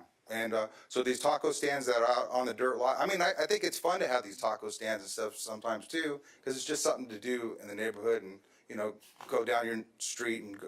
There should be a convenience store or something. That's the bad thing about Antelope Valley. There should have been a convenience store planned on every half mile corner, so people can walk and go do things. But Thank you. I have something to say about that. That's a sensitive issue, given the fact that that's a cultural thing. And I do come from that culture. It is within our culture. We don't feel any shame on going to buy tacos from the corner. I understand there are different rules and regulations, and we have to abide by them. I agree with you. Maybe there was something in Spanish because we are the ones that do sell ice cream. We are the ones that do taco stands. I'm not ashamed to say that. I'm part of the culture. But maybe that opens up the opportunity to provide a place where we can experience that culture. There was a project a few years back where we wanted to do like a fair, if you're familiar with Inglewood, I think it is, where they have Little Mexico. Something like that would give us the opportunity to experience our culture. Again, that was talked about some years ago when I was a city employee, and there were places that we could be able to do it. There are those property owners that would be willing to participate. So I think that rather than saying to our culture, shame on you, don't practice your culture here, I think we should facilitate a place for me and us and all of you. I mean, when I go to Inglewood in Little Mexico, whatever city that is, I see all kinds of cultures. We are very diverse. I like tacos. I don't know about you guys. There's a taco festival coming to the AV. Pupusas, Yeah. and it's not only geared towards the Mexican culture. No, and Salvadorian pupusas, as long Puerto as it's Rico. permitted, Juan, and I think the problem is that we're also trying to protect our brick and mortar businesses. We don't want to have one business Yes, I infringing on understand another. that. That's why I'm suggesting that we should be looking at a place And to it's provide not that just the Hispanics that have these opportunities. There's Polish kielbasa stands and those types of things too. Maybe not locally in this area, but it's not just the Hispanic culture that has carts that do those types of things. Maybe that's all we have up here, but it certainly isn't anything against the Hispanic culture Let's see here. if we get anybody else. Was there anybody else who wanted to provide testimony on this before we close public hearing? Seeing none, motion? So moved. Second. Okay, do you need that, Becky? Actually, this would be a voice vote. and Okay, all in favor? First time I go second. Aye. Aye. Anybody opposed? So ordered. Okay, so I think the legislative intent is to facilitate the entrepreneurs out there. I also understand that there's some concerns from some of the brick and mortar facilities because somebody sets up right out in front of you. And let's be clear that this isn't just a food thing. You've seen them with the rugs, the pillows. Any product can be sold on one of these carts. It's not just a food thing. Yeah, I think So I if you just think saw it's just a Hispanic thing with them selling food, it's not. You're going to see people selling artwork, people selling pillows and blankets and everything else up and down your streets. So stand by for this new ordinance to come in. So don't think, Juan, that it's just a Hispanic taco truck. No, this is from the state. anybody They're who wants here to to be an entrepreneur that wants to get a permit and sell something door to door up and down the streets. This is how it's going to be done now. And we have very limited control of what we can do to stop it. And there is no limit on how many we can have. I wouldn't want to see 1,000 of these people pushing their carts up and down my street. I mean, imagine trying to ride your bike and you've got, 15 vendors selling, pots and pans and books and pillows. I mean, that's going to be for an uncomfortable neighborhood. So we want to make sure that we're controlling it in a reasonable manner that's fair to everyone. And that's why it's going to be important for us to make sure that everyone's complying and doing everything within regulation. Absolutely. Yeah, I bought hot dogs too, so I know it's all, yeah. And I do love tacos, and Jason, I think I know which taco stand you're talking about because it's over by my house. Okay, so Mr. Bishop has moved this item, and I need a second. I second it. But we're in the discussion, and I still would like to give direction to the city manager to start looking at maybe providing a place for this multicultural. We can add that to new items for next, at the end of the meeting, we can add that as a new item. So there goes a new item. There. Okay. I think we'll see how this is gonna pan out, so. All right, we have a motion, we have a second. Yeah. You can go ahead and register your votes, please. Item carries 4-0. It passes. Okay, so we have, moving on to item 13.2. Public hearing and review of proposed resolution number CC 2018-085. Finance Manager Johnson. Good evening, Mayor and members of City Council. If you recall, Finance presented to Council at the September 4th, 2018, a draft report on the recalculation of the parkland development impact fees for discussion. And then at the November 13th meeting, we returned and we recommended we came back and presented recommendations for amendments to the park fees. And staff was directed to return tonight with modifications that included the following. Calculating on a per unit basis for single dwelling units and mobile home units as recommended by the consultant, while maintaining a per bedroom unit basis capped at 3 bedrooms for attached dwellings. And that was the option 1 at the November meeting, and the staff report was, the previous staff report was also included with tonight's staff report. And then it further, council further recommended that we reduced it by 20%, all 3 of the fees. So tonight's staff is returning with this modification to the fee resolution as directed at the November City Council meeting, that would result in approximately 30 to 40% reduction in fees for a developer wishing to develop in our city. This item being considered is resolution number CC 2018-085, and I will read the resolution. It's a resolution of the City Council of the City of Palmdale authorizing amending Part 5, Section 8 of Resolution Number CC 2017-039, the Palmdale Fee Resolution. The fees will be effective in 30 days, and staff is available for any questions. Thank you. Any particular questions for staff right now? No, I just wanted to thank staff for working on this. I think it's important that we do what we can to get development moving and get some shovels in the ground here during this time of economic boom. Okay, we're going to open a public hearing. Anybody wishing to testify, please come forward, state your name, make sure the city clerk gets a slip on you on this item so that we can keep track with this new system. All right, Jason Zink. I'm thankful that the city is lowering these fees because of the housing crisis, and we need to somehow jumpstart the housing construction in this valley, because that would create thousands of jobs and help a lot of people out. I mean, the rent in apartments are just sky high. I don't even understand how people are living when they're only getting, $19, $15 an hour. The other thing is, we wouldn't even need to charge park fees if we just went after the county Prop A funds. We generated $150 million between the 92 and 96 park bond measure, but Antelope Valley only received $45 million back. Just think about that. What we could have done in Lancaster and Palmdale and unincorporated communities with $100 million, but yet we sent it down to LA. This has to stop. This is why I've requested year after year an AV audit of all the property taxes that we pay to LA County. I think it's a common sense thing for you guys to know how much money is being generated in the city limits so we can go down there and lobby for our fair share of funds. I understand that we have to regionally, we have to pay for things down there because we belong to LA County, but we should get more than 33% return, right? At least 75% return. Okay, but it has to end. And the AV audit, property tax audit, would solve that. All you have to do is ask Supervisor Barger to get it from the assessor. He'll give it to you in a week. Santa Clarita Valley almost received 100% of what they generated in their city from Prop A.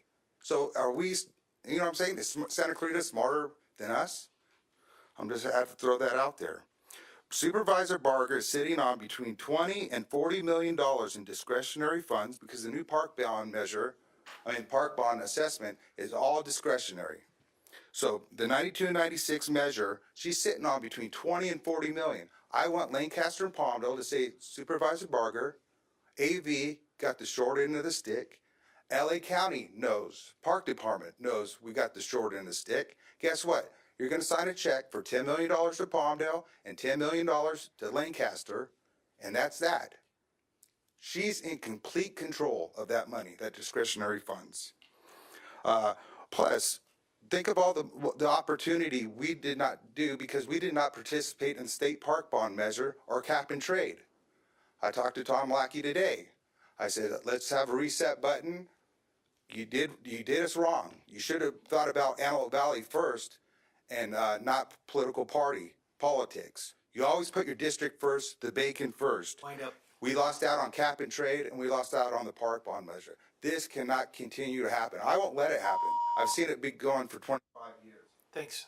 Thank you, Steve. Thanks. Anybody else? Need a motion to close public hearing, please? So moved. Second. Mr. Bishop and Ms. Betancourt. All in favor? Aye. Aye. Anybody opposed? So ordered. Okay, anything else from the council on this item? I'll move to approve. Okay, Mr. Bishop makes the motion. I'll Push your second. button. Ms. Betancourt seconds. Push your button. Okay. And we'll call for the question.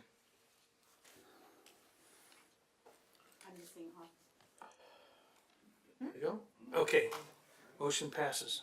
Thank you. New business. Item 14.1. This is the independent auditor's report for city financial statements. The CAFR for the year ending 2018 staff reference. You're up again. There you go. I'm here. Well, you see on the agenda tonight several audited financial statements that you already approved. Tonight I'm going to present to you a summary of how the city is doing as of June 30th, 2018. So a good way to measure how we are doing is to receive a good audited financial statement. We received an unmodified opinion, which means it was a clean audit report. That's not only for the city of Palmdale, the city financial statements, but also its component units, the Palmdale Civic Authority, Palmdale Finance and Authority, the Housing Authority, and the Palmdale Community Foundation nonprofit. So we have another good year to report. Also, we continue to receive the GFOA Certificate of Achievement for Excellence in Financial Reporting. We received that for the 16-17 financial report, and we expect to receive it again for 17-18. 16-17 was the 28th year receiving that award. So finance goal is to maintain the trust of you, the council, and also the community, and we do that by being transparent and also being sustainable. And what I mean by sustainable is meeting the needs of the present without compromising the ability to meet the future needs, or saddling our future generation with the cost and expenses we do today. So with the City Council's help and your support, we continue to follow best practices, and those include our five-year forecasting, conservative approaches when we're looking at the forecast. We also established the audit committee, which we met several weeks ago, and it gave the opportunity for the committee members to talk directly to the auditor and ask them and see how the finance react or put together the financial statements. They can ask specific questions. We also So based on these things, I feel like that we have achieved fiscal health, but it's an ongoing process. We need to continue to incorporate economic analysis and long-term planning into our decision-making. And if you recall, when we go through the budget, we do look at a 5-year forecast, and I'm going to give you an update of that forecast tonight. We're transparent about the true cost of doing business. We, in our budget, we present a program budgeting so you can see the true cost of what it's costing us for each program that the city is sponsoring. We spend within our means, and that means we balance our ongoing revenues with our ongoing expenditures. We only spend our reserves on one-time expenditures. We also maintain operating reserves. The GFOA recommends a 2-month operating reserves. We maintain a 30%, which represents about a 3-month operating reserve. We also have been able to accumulate other reserves to take care of capital expenditures expected in the future and other development type impacts, and also to face any kind of economic downturns that we see. We also look at budget variances. We took the opportunity once the audit was completed to go over the budget variances. That's comparing budgets to actuals with our city manager and looking at how we ended up the year and how close we were to the budget. So here is just a snapshot of what our net position is, or our net worth. This includes all funds, but it does not include successor agency, assessment district, and the OPEB, or the other post-employment benefits. You can see that we have $845 million. We did see a slight increase from one year to the next. Our cash, we saw an increase of about $5 million. Our assets, we saw an increase, a total net increase of about $5 million. Cash was the majority part of that increase. That was about $18 million. Fixed assets decreased about $10 million, and that was primarily the result of depreciation. Now, even though our cash increased by $18 million, I don't want everybody to get excited, because with all the CIP projects that we have going on, our check runs have really been ramping up. So it is, that's what it's there for. The restricted funds is to pay for these projects. So that is what that is there for. The deferred outflows, these are use of resources for future periods. So it's an accounting entry. So it really represents resources that we've already used to pay for PERS benefits and also OPEB benefits. That's the health care benefits to retirees after retirement. Our deferred inflows, they're revenue resources that we have recognized on the books, but we will not recognize those until the future. So it's more of an accounting entry, and that is also related to PERS and OPEB benefits. The total liabilities, that includes, that if you look at that, the total liabilities increased about $4.4 million. The primary result of that increase was the result of the street light purchase, so we added $11 million to our debt. It also includes our pension. That increased about 2.5%. That consists of about $42.3 million. Long-term liabilities, that was long-term debt that was issued to pay for some of our buildings, our parks, and the power plant land, and some leases and unpaid liability claims, and that represents $92.2 million. Our short-term liabilities are around $10 million, and that is for unpaid accounts payable at the date of June 30th, and accrued payroll and some accrued interest. Our pension liability at this point is about 74% funded. So just to give you an idea of what that $845 million net position or net worth of the city, what does that mean, or what does it represent, how's it defined? So $643 million is part of our investment in capital assets, and it cannot be used to meet the ongoing obligations. The restricted assets, they're designated for specific purposes. And to give you an idea of what makes up that, 54% is designated for public services, 43% is designated for housing programs. The unrestricted portion, the 43 million, out of that 43 million, 8 million is set aside to pay for future claims for liability and health care claims, and also other restricted type programs like electronic fees, PEG fees that we set aside until we spend them on the restricted purposes. We've also set a part of that 43 million is 6.3 million that is designated to be paid during the 18-19 budget year that we are spending on one-time expenditures, and I'll get to that when we look at the forecast. But so out of that 43 million, only about 30 million is really unrestricted and available to use in the future, and it's primarily the general fund. When we look at the 30 million, though, that is net of all our long-term liability like PERS. When we do the budget, we only look at more of a near-term fund balance available to us to use over the next year, and so it's a different number. But you can see that 30 million is still a pretty reputable number to have still showing on the city financial statements.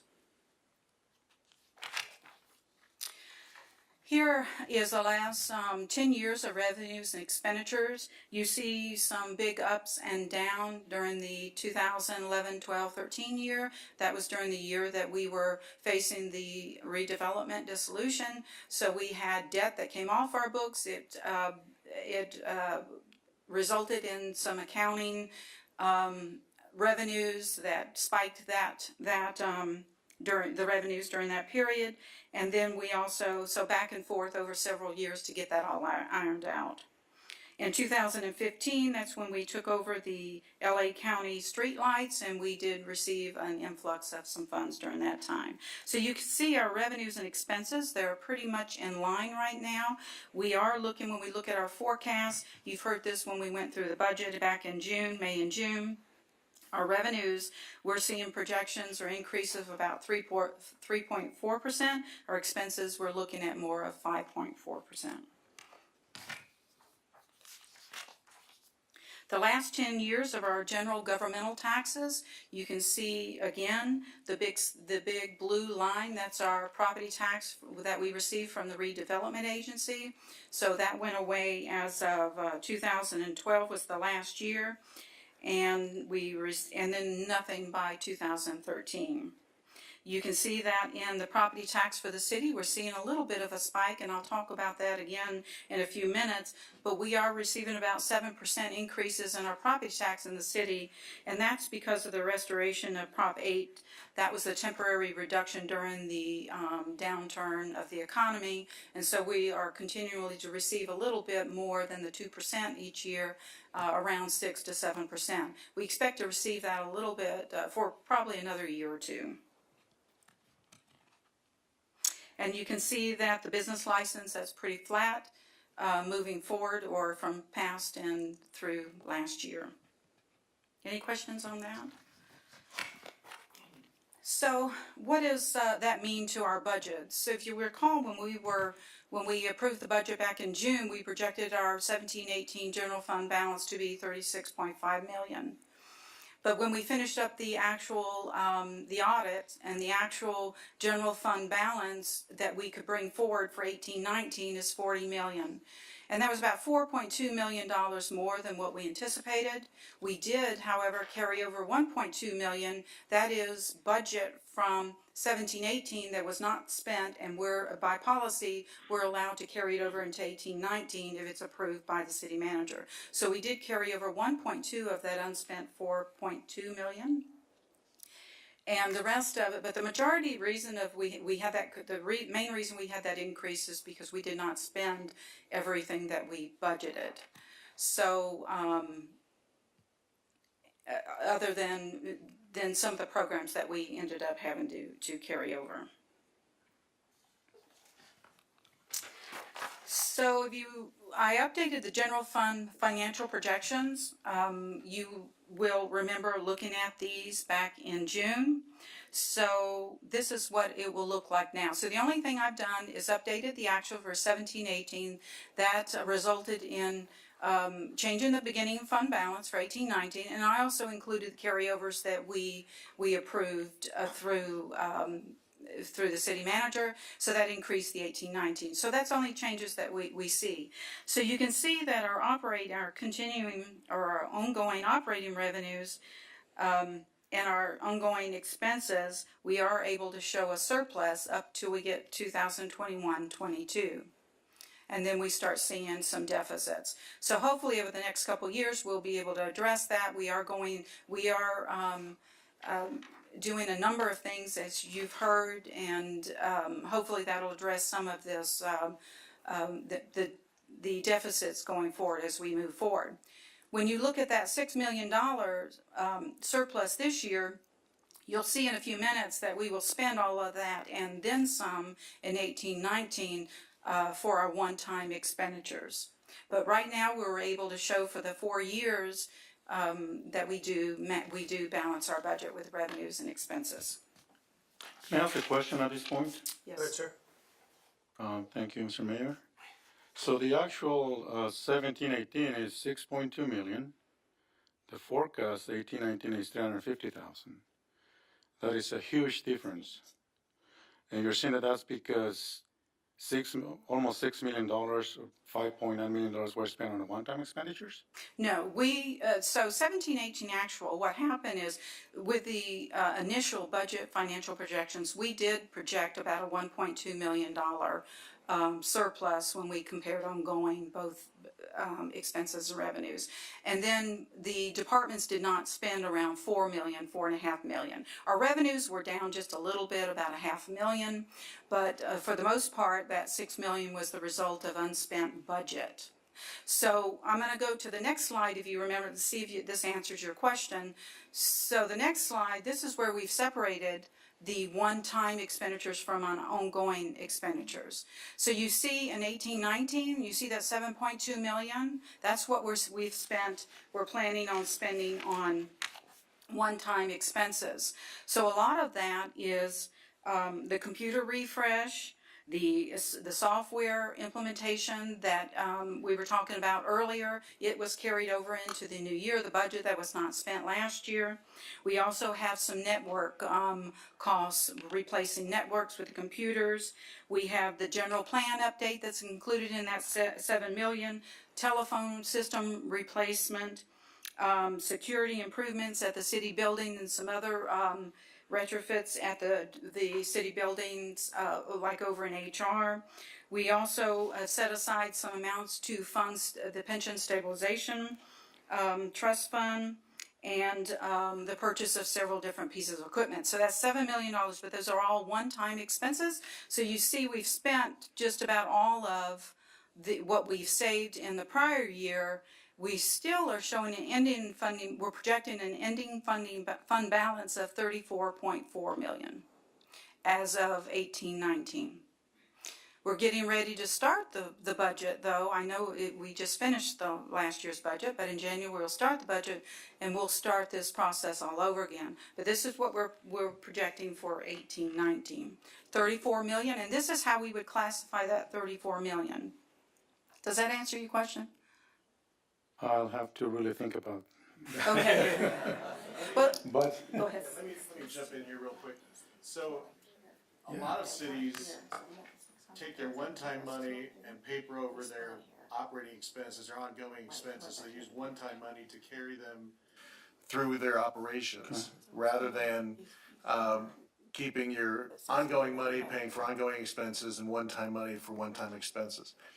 In our situation, because we're holding back on expenditures, really, and our revenues are meeting or beating our conservative estimates, we're taking our operating money and using it for what you normally have be using one-time money for. And so we are spending essentially operating money for some of our CIP projects and equipment, and then also putting it into our pension stabilization fund and some other areas to improve our situation going forward. And so this chart runs from the operating expense into the one-time revenue expense, and that's the bottom line is what you see with the 40 million actual in 17-18, and then 34.4 in 18-19. And so we're projecting or allocating in 18-19, we're looking at the budget and the one-time costs and saying, okay, we need to take our operating surplus and utilize it for one-time expenses going forward. So I hope that helps. It does help, and Ms. Bettinger here also pointed out a couple of things on the one-time expenditures. It's just hard to swallow that big difference. Well, you could also say that staff has been very good at spending their money. It's not spending unless it's really needed. So when we have those savings, we are able to put it aside into either a reserve or, like Jim said, pay for things, one-time expenses. Yeah. Well, for me, it's I appreciate the explanation on both sides. But I see that we're using a lot of this money for ongoing operations, which I understand is important. But I want to say again, the parks, that's something that we need to really be able to provide to our residents. Great customer service is great, but having 12 acres of Joshua trees and decomposed granite, I'm not going to get into it. Thanks. Yeah. And you will have the opportunity when we We go have to multiple the budget. opportunities with Yeah. the budget Yeah, to. we get that. So basically, we're looking at the audit report here. Right, I get So we can carry this over into our budget discussions, which will be starting plenty soon. But this will just get you excited for budget, right? Okay, that's a finance joke. Okay, so out of the... Only the actuarials were laughing out there, and the department heads. You know, so. actuaries are actually more boring than CPAs, so. It's Or possible? accountants. Yeah, that's it. Anyway, okay. Okay. It's getting late. Yeah, continue. Okay, so here what I would like to do is show you how we're classifying our fund balance. So when I talked about us being sustainable, being transparent, this is how we're doing that. We're being transparent by showing you all these numbers, but we're also trying to be sustainable by setting aside reserves and not only balancing the budget for the ongoing costs, but also setting aside reserves for those times of economic downturn or those huge expenses such as a new park or something like that we set aside reserves. So out of that 40 million, you can see that or let's go to 18-19. If you look at 18-19, you see out of the 34 million that we have set aside, or 25 million represents the operating reserve. So that's 30% of our expenditures. That's about 3 months of operating costs. And then the rest of it is set aside for capital, computer replacement, bond infrastructure reserve, and that's mainly for building improvements and those type of things. And you can see that we're able to maintain a 30% reserve through 21-22. 21-22, and then it starts to dip. Yeah.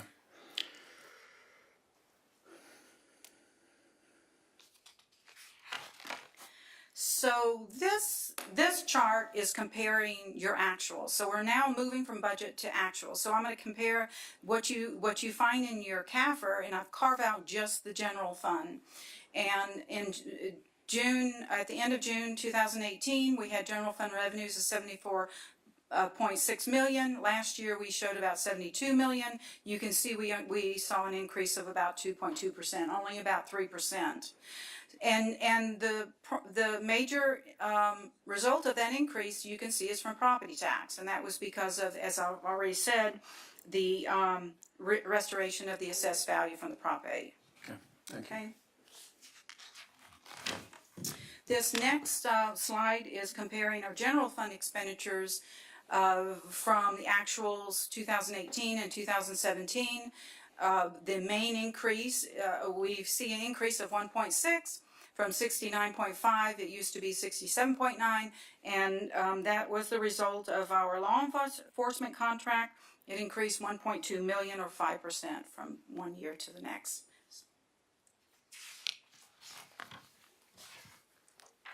So now what I'd like to do is the other financial statements that you found and you approved on the consent calendars included some of these component units. Now they're included in the city CAFR, but we also issue a separate audited financial statement.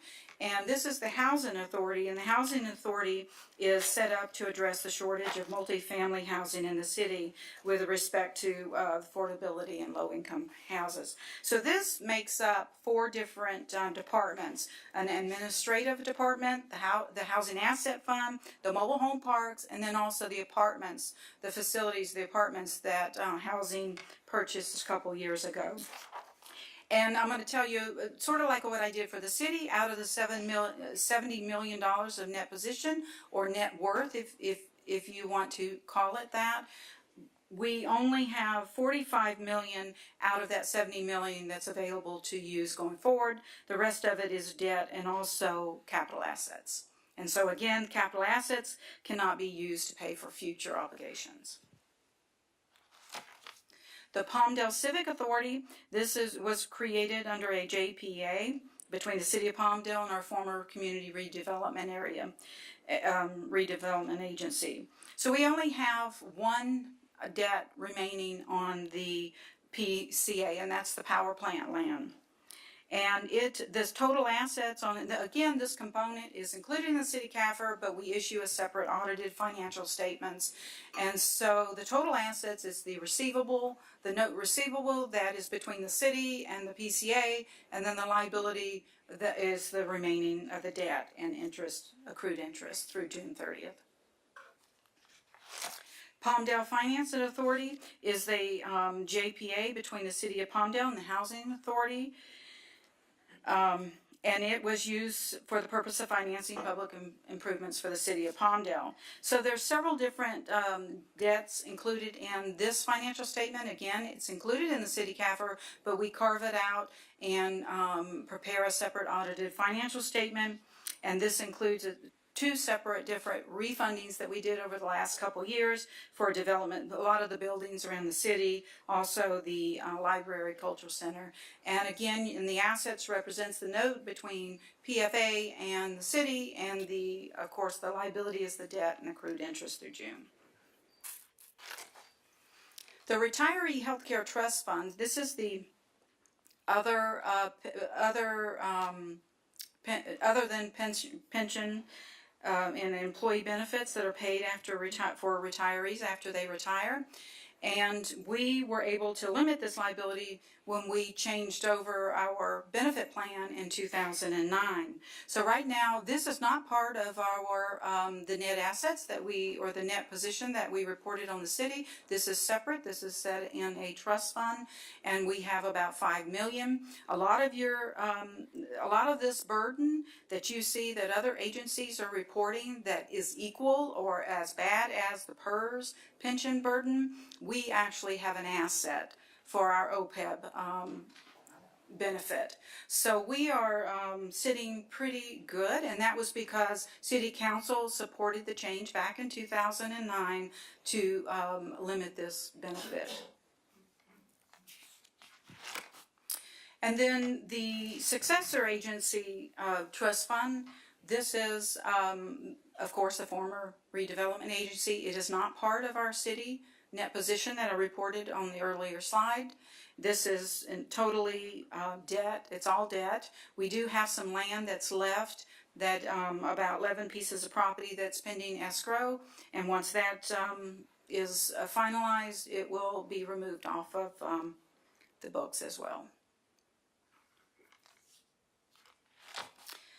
The Palmdale Community Foundation. So this is part of the city CAFR, and we're showing about $247,000 reported under the Palmdale Community Foundation. This is our nonprofit 501c3, and we received about $370,000 in 17-18 to support different city programs.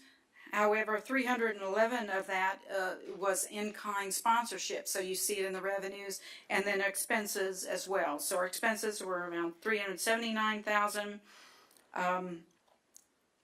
that included the sponsorships.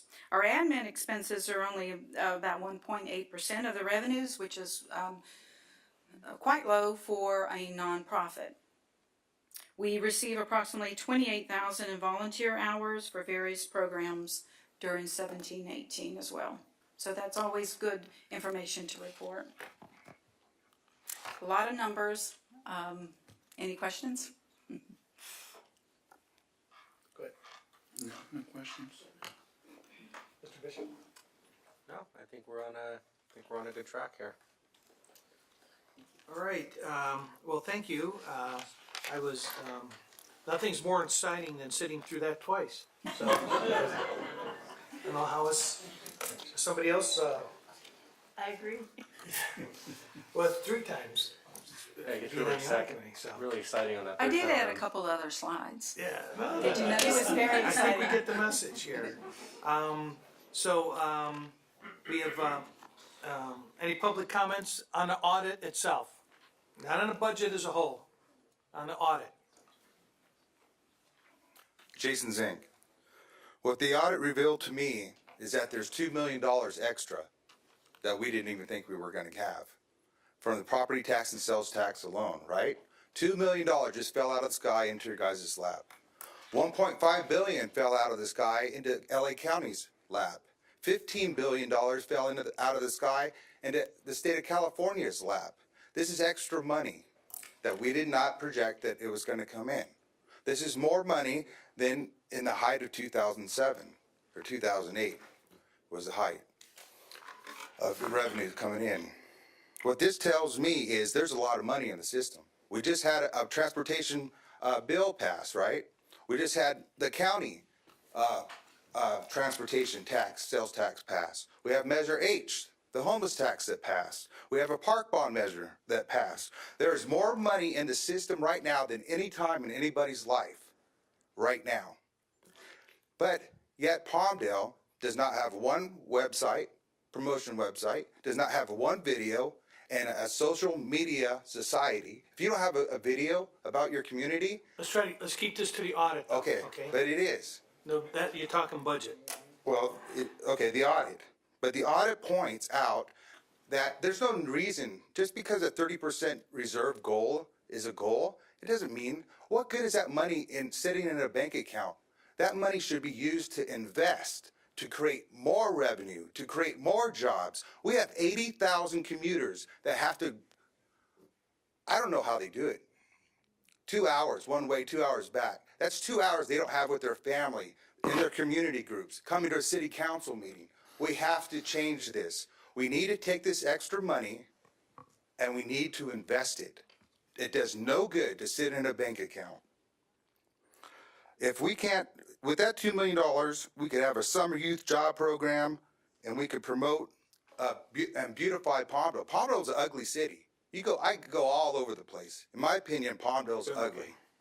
But we can change things. We can have a summer youth program, have these kids cut down all these dead trees and bushes and replant them. Avenue S project, that's not complete. Look how many dead areas there are along Avenue S.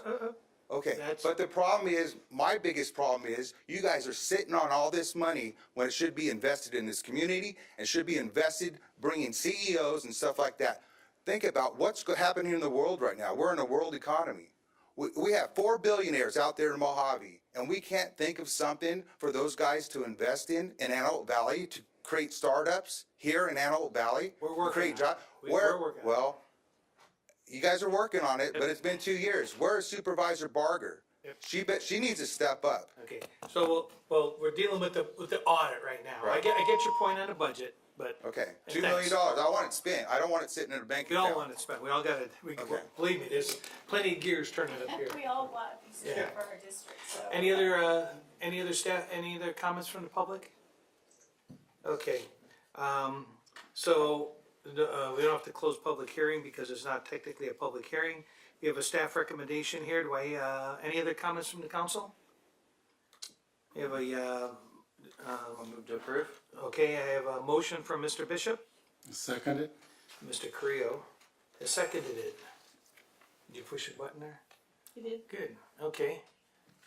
And Tabulate the vote. It shows 4-0. Motion passes. Item 14.2. Mr. DeSazy. Becky, okay. Mayor and council, the item before you tonight is to decide whether or not to fill the vacancy created by the election of Stephen D. Hoffbauer as mayor pursuant to section 4.12.10 of the Palmdale Municipal Code related to filling city council vacancies in which the council may, by majority vote, fill the seat by appointment, open the seat for recruitment, or call for a special election. The special election shall be held on the next regularly established election date, not less than 114 days from the call of the special elections. A person appointed or elected to fill a vacancy shall hold the office only for the unexpired term of the former incumbent. In addition, Palmdale Municipal Code Section 2.08.25 further defines the eligibility criteria of candidates they must meet to be considered for appointment or election. No person shall be eligible to hold office as a member of the city council unless he or she is a registered elector of the council district from which he or she is nominated or appointed. He or she is a current resident of the council district from which he or she is nominated or appointed, and he or she has been a resident of the council district from which he or she is nominated or appointed at least 30 days immediately preceding the commencement of the nomination filling period or their appointment to the city council. If the council chooses to appoint, the appointment could occur as early as the meeting tonight and must occur within 60 days from the certification of election which was done tonight. Staff recommends that the council provide direction whether to fill the District 2 seat by appointment, open the seat for recruitment, or call for a special election.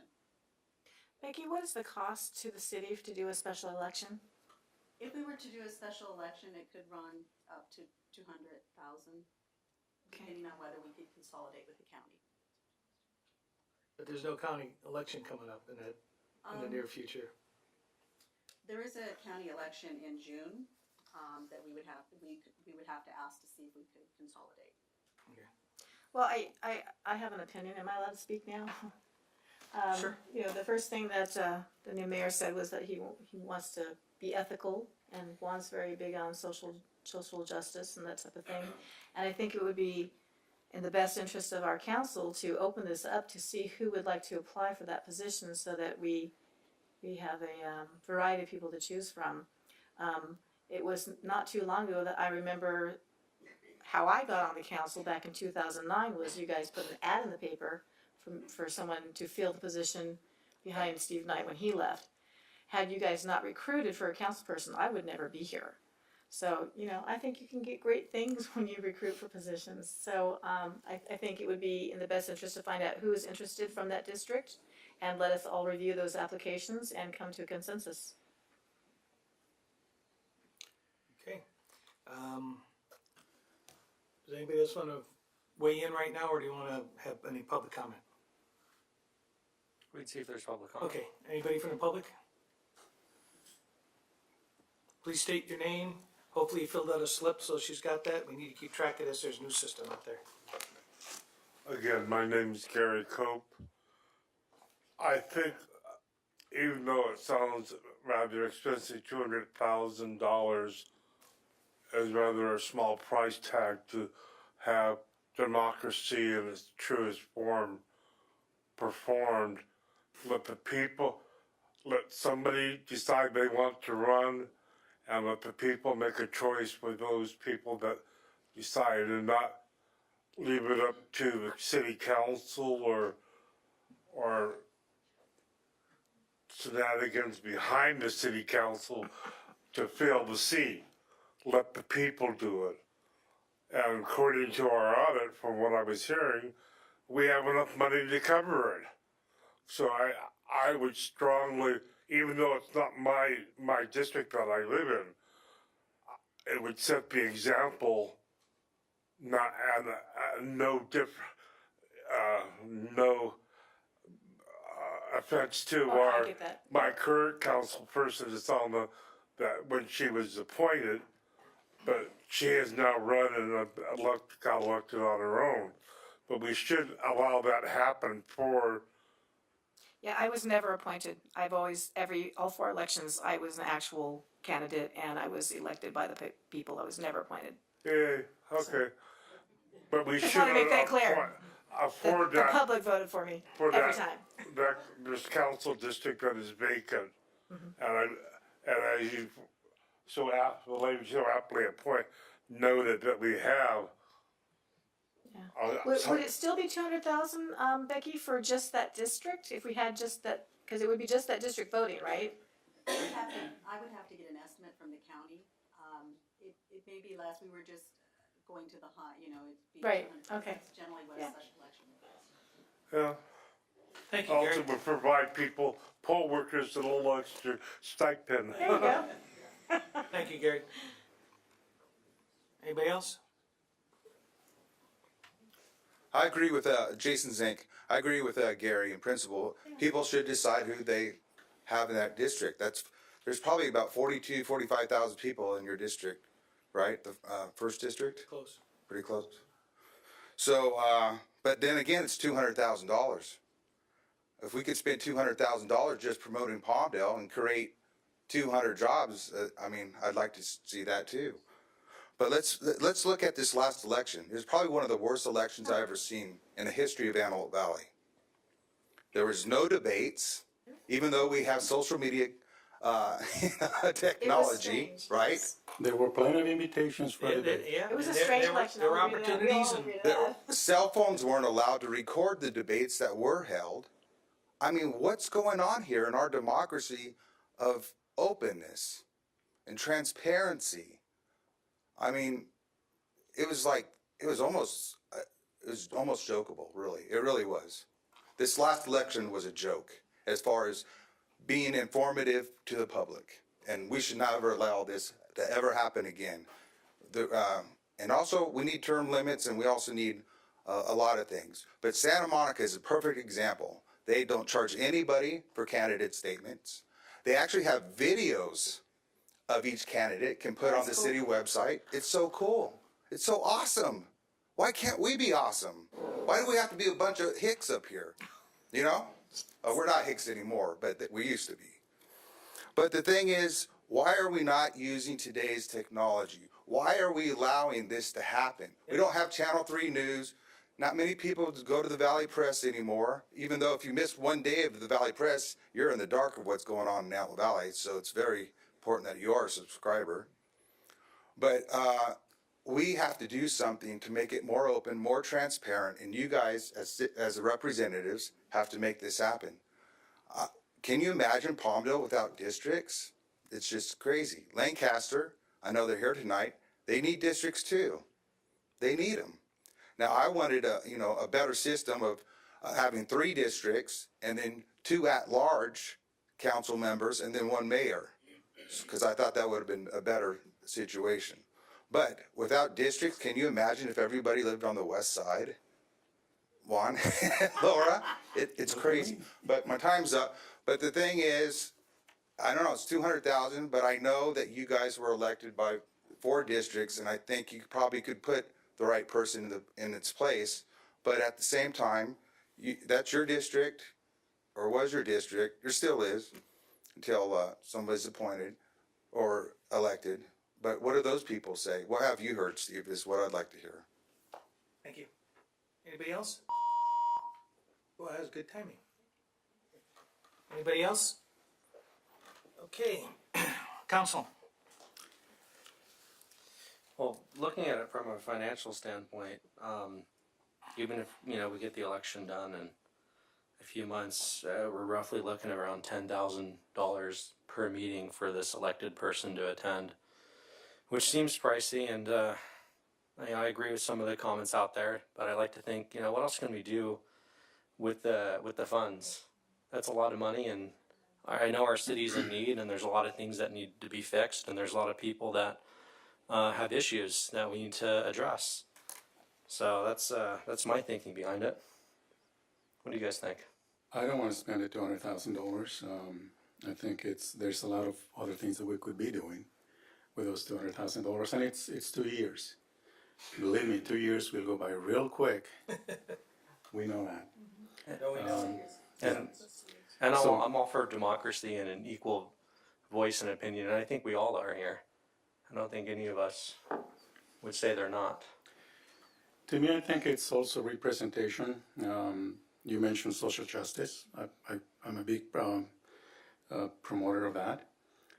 Look at this council. I'm the only Hispanic here. And I'm the only woman. And you're the only woman. Yes. So to have fair representation, social justice, maybe it should be another woman. Maybe it should be a person of Hispanic heritage. We are missing an African American representative. Or well, there's so many other. Yeah, we can go on with that.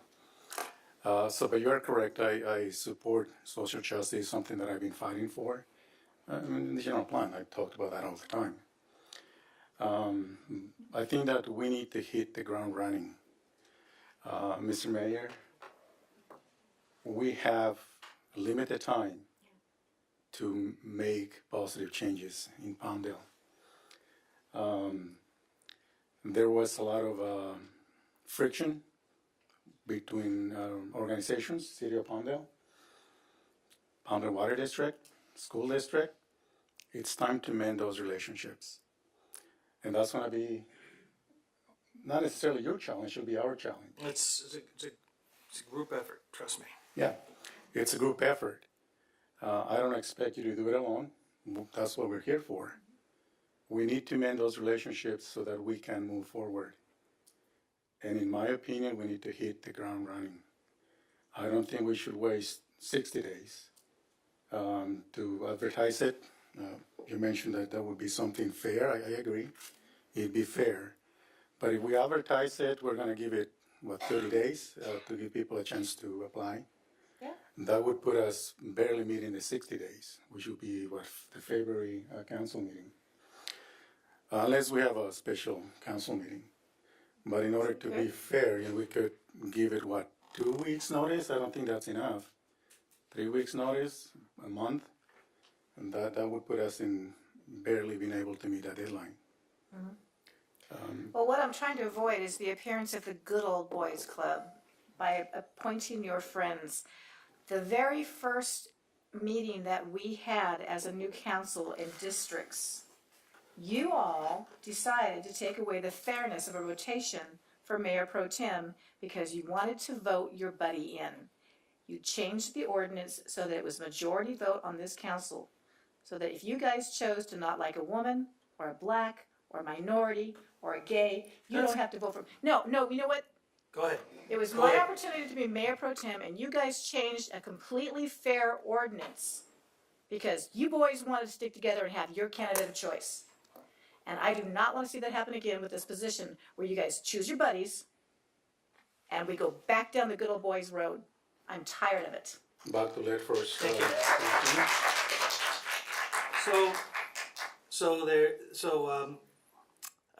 We've got to remember that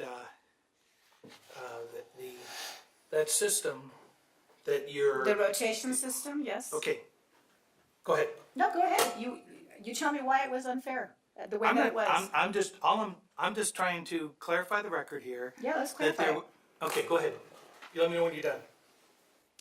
You've had 2 years to correct the error. We've talked about this. This is not a new conversation. Perhaps it's the first one we've had publicly. I can clarify it. I'm the one that proposed that change. And what was your reasoning for that? The number of voters per district, the west side is much more prominent to have more voter outcome.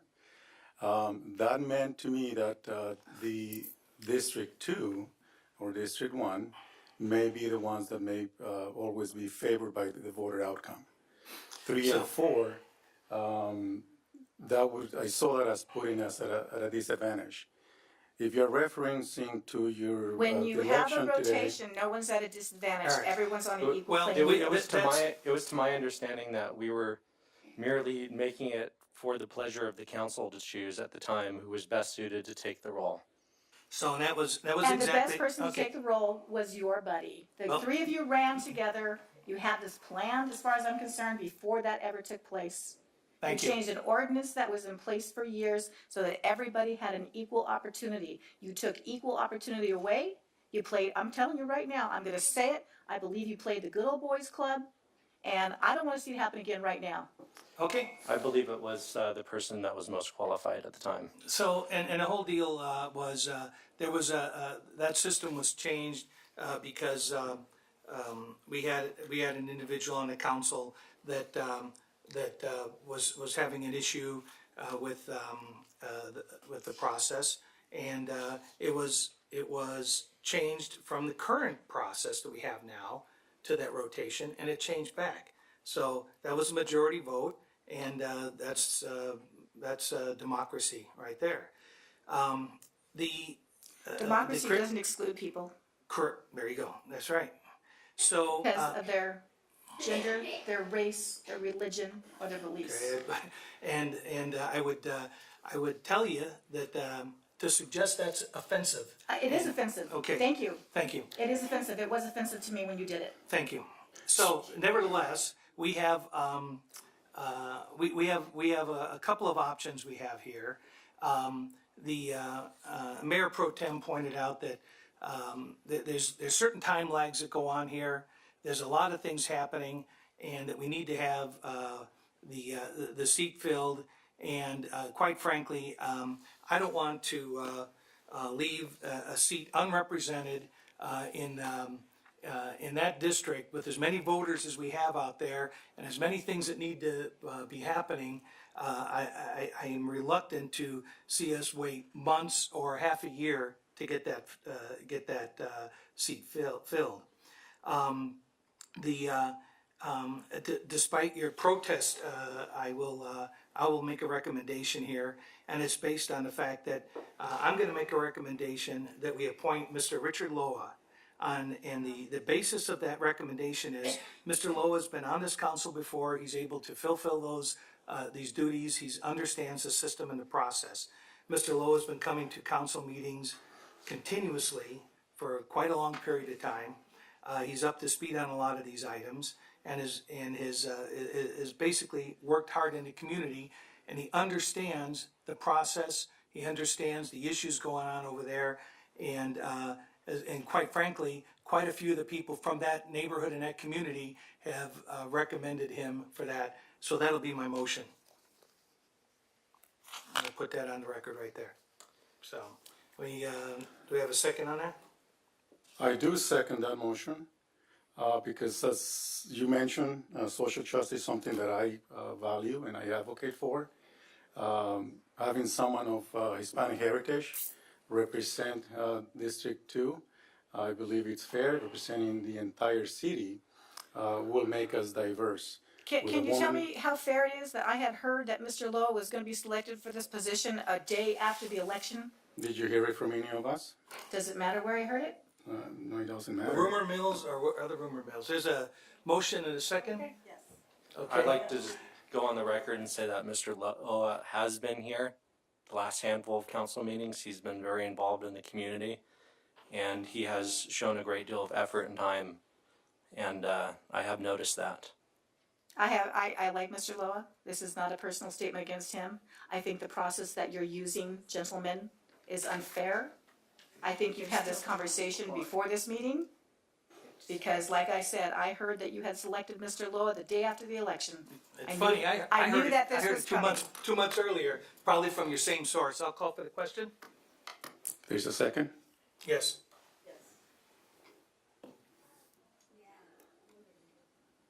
Okay, the motion carries 3 yes, 1 no, and motion carries. So what would be the process from this point, Mr. Pertine? Essentially, the council has two options. One is to request that an item put on the next agenda, either the December 18th workshop or the next council agenda, to have Mr. Loa sworn in. The other option is we can recess this meeting, the city clerk can swear in Mr. Loa, and he could take his seat this evening. Okay. Do you have verification on his status and residency for that district? Mr. Loa did call me and wanted me to verify that he was resided in District 2 and that he was a registered voter. I did check and that's been verified. When was that made, that call? I think it was a week ago. Oh, what a coincidence. He said Let me he just was- say congratulations, but shame on all of you. He was considering running for the seat and wanted to make sure he was in District 2 as well as a voter. Okay, all right. Can we, then, I just assume move it along. Can we take a recess and, city clerk, can go ahead and handle that? Okay, so we'll be recessed here and, we'll take about 5-minute break and we'll be able to use the restrooms and stuff and we'll come right back, okay? Thank you.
10:08.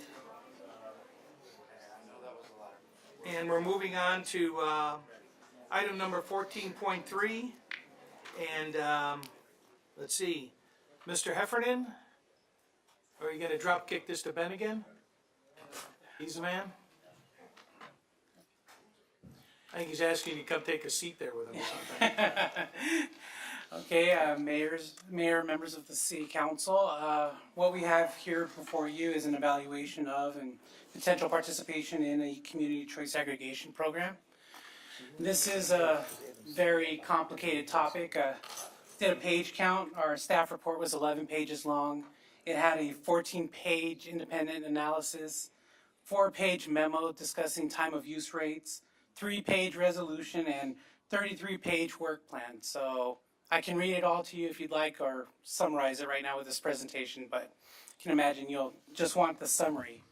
So what the issue is before you is, shall the city council provide direction to staff on the city's potential participation in a community choice aggregation program?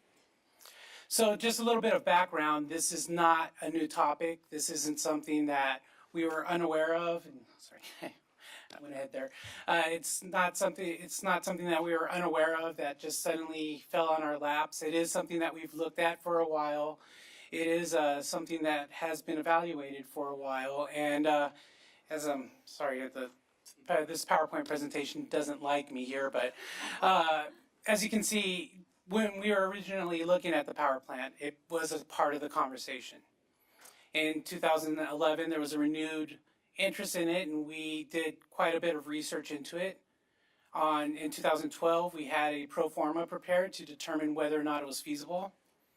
In 2014, we decided to update that pro forma. And then jumping forward to July 2017, even though there was a lot more that happened in between there, we actually presented the council with 3 options: either join what was then called LACE, the Los Angeles County Clean Energy Program, but now it's called the Clean Power Alliance because it envelops Ventura County along with LA County, to have Lancaster's Community Choice Energy Authority perform a study to determine if the city should join CCEA in their Joint Powers Authority, or to join CPA or the county program and have CCEA perform their study at the same time. As you can see with what's underlined there, the decision was to not negotiate with, to not join CPA at the moment and have that study performed. So what has happened since then is a lot. We actually have a neutral third party look at this. He performed an in-depth investigation of what would be in the best interest of the city. And we received it, and then we learned that there were going to be some changes to rules and laws that pertain to energy programs. So we decided to wait and see what happens so that we can get an update on that. And this table right here comparing the CCA options is from the refresh or the latest version of that study. And we have another table here that also outlines what was found in those studies. And there's a lot to look at. There's a lot of pros and cons on both sides. There's a lot of issues, though, that are affecting energy programs. For example, there's a power charge indifference adjustment.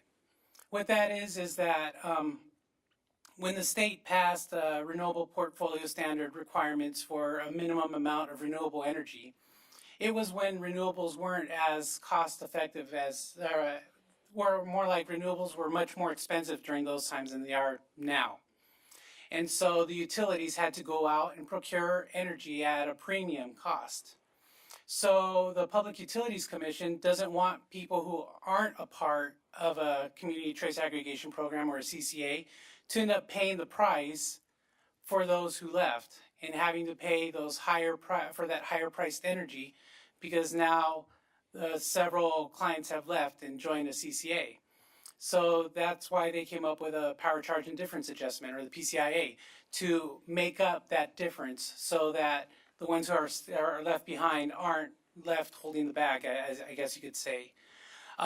It went through some changes just recently, a few months ago. It had some changes, and right now for this upcoming 2019 calendar year for Edison customers, that PCIA charge is 2.5 cents per kilowatt hour. Now that doesn't sound like a lot, but I was looking through Edison's website and they were saying that a medium-sized household would use about 700 kilowatt hours of energy in a month maximum. So people who are customers who are a part of a CCA, those kinds of households would spend about $17.50 just for that indifference charge. But also the changes didn't only include that. It also included an annual true-up. It allowed the utilities to make a 0.5 cent per kilowatt hour adjustment per year. And also they could charge a departing load cost. Now I must say that it's not final. There's still going to be more changes, and so we really can't predict what kind of effect it will have on future rates. There's also changes to time of use rates, which are going to affect everyone, and it's really market driven. It's not really a case of getting the Public Utilities Commission helping the utilities make more money. What's going on is renewables have been very successful. They've actually been overly successful at some points where more renewable energy was being generated than what was being used. So CalISO, which is independent service operator, actually had to pay other utilities such as Arizona to take our energy because we had excess energy and there was nothing we could do with it. Now, that negative value for the energy didn't go back to the ratepayers' pockets. They still had to pay for their energy, but now another utility was being paid to take that excess energy. And then there's also changes to the renewable portfolio standard. Right now, it's at 33% by the year 2020, so it's just around the corner. Recently, there were some changes. So now by 2030, we need to reach 60%. And by 2045, we need to be carbon free. And the problem is that there are storage technologies out there, but they really aren't matching. They can't really service the grid the way we would like.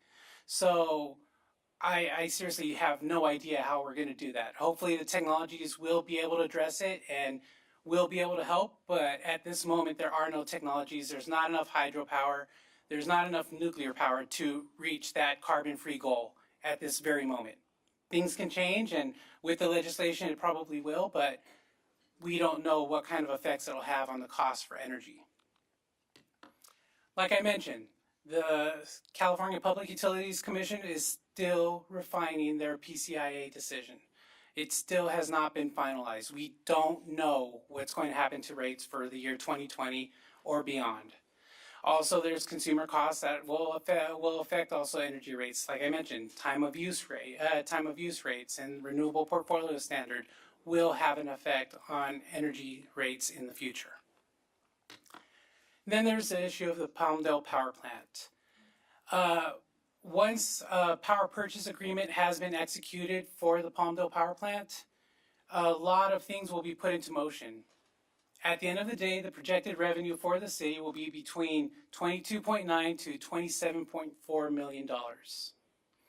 CPA, in other words, the counties of Los Angeles and Ventura program, they have a load profile that could support a viable power purchase agreement with a Palmdale power plant, which means that things would be set into motion and eventually the power plant would be built and we could realize those revenues. CCEA, even if we join them tomorrow, and even if every single member of CCEA said we want power from the Palmdale power plant, it still would only be a fraction of what's needed for a viable PPA. So if we join, and also, unfortunately, for CCA programs and for energy procurement in general, even though the power plant really supports renewables, it really helps renewables, it actually will help reduce greenhouse gases because there are power plants that are currently operating while renewables are operating because we can't afford to just not have power at any given moment. And it has the ramping up and ramping down capabilities to support renewables. People just don't want to buy non-green power. So unless we're a member of CPA, we don't even think that we're going to be able to come to the table with the CPA to evaluate whether or not they would want power from the Palmdale power plant.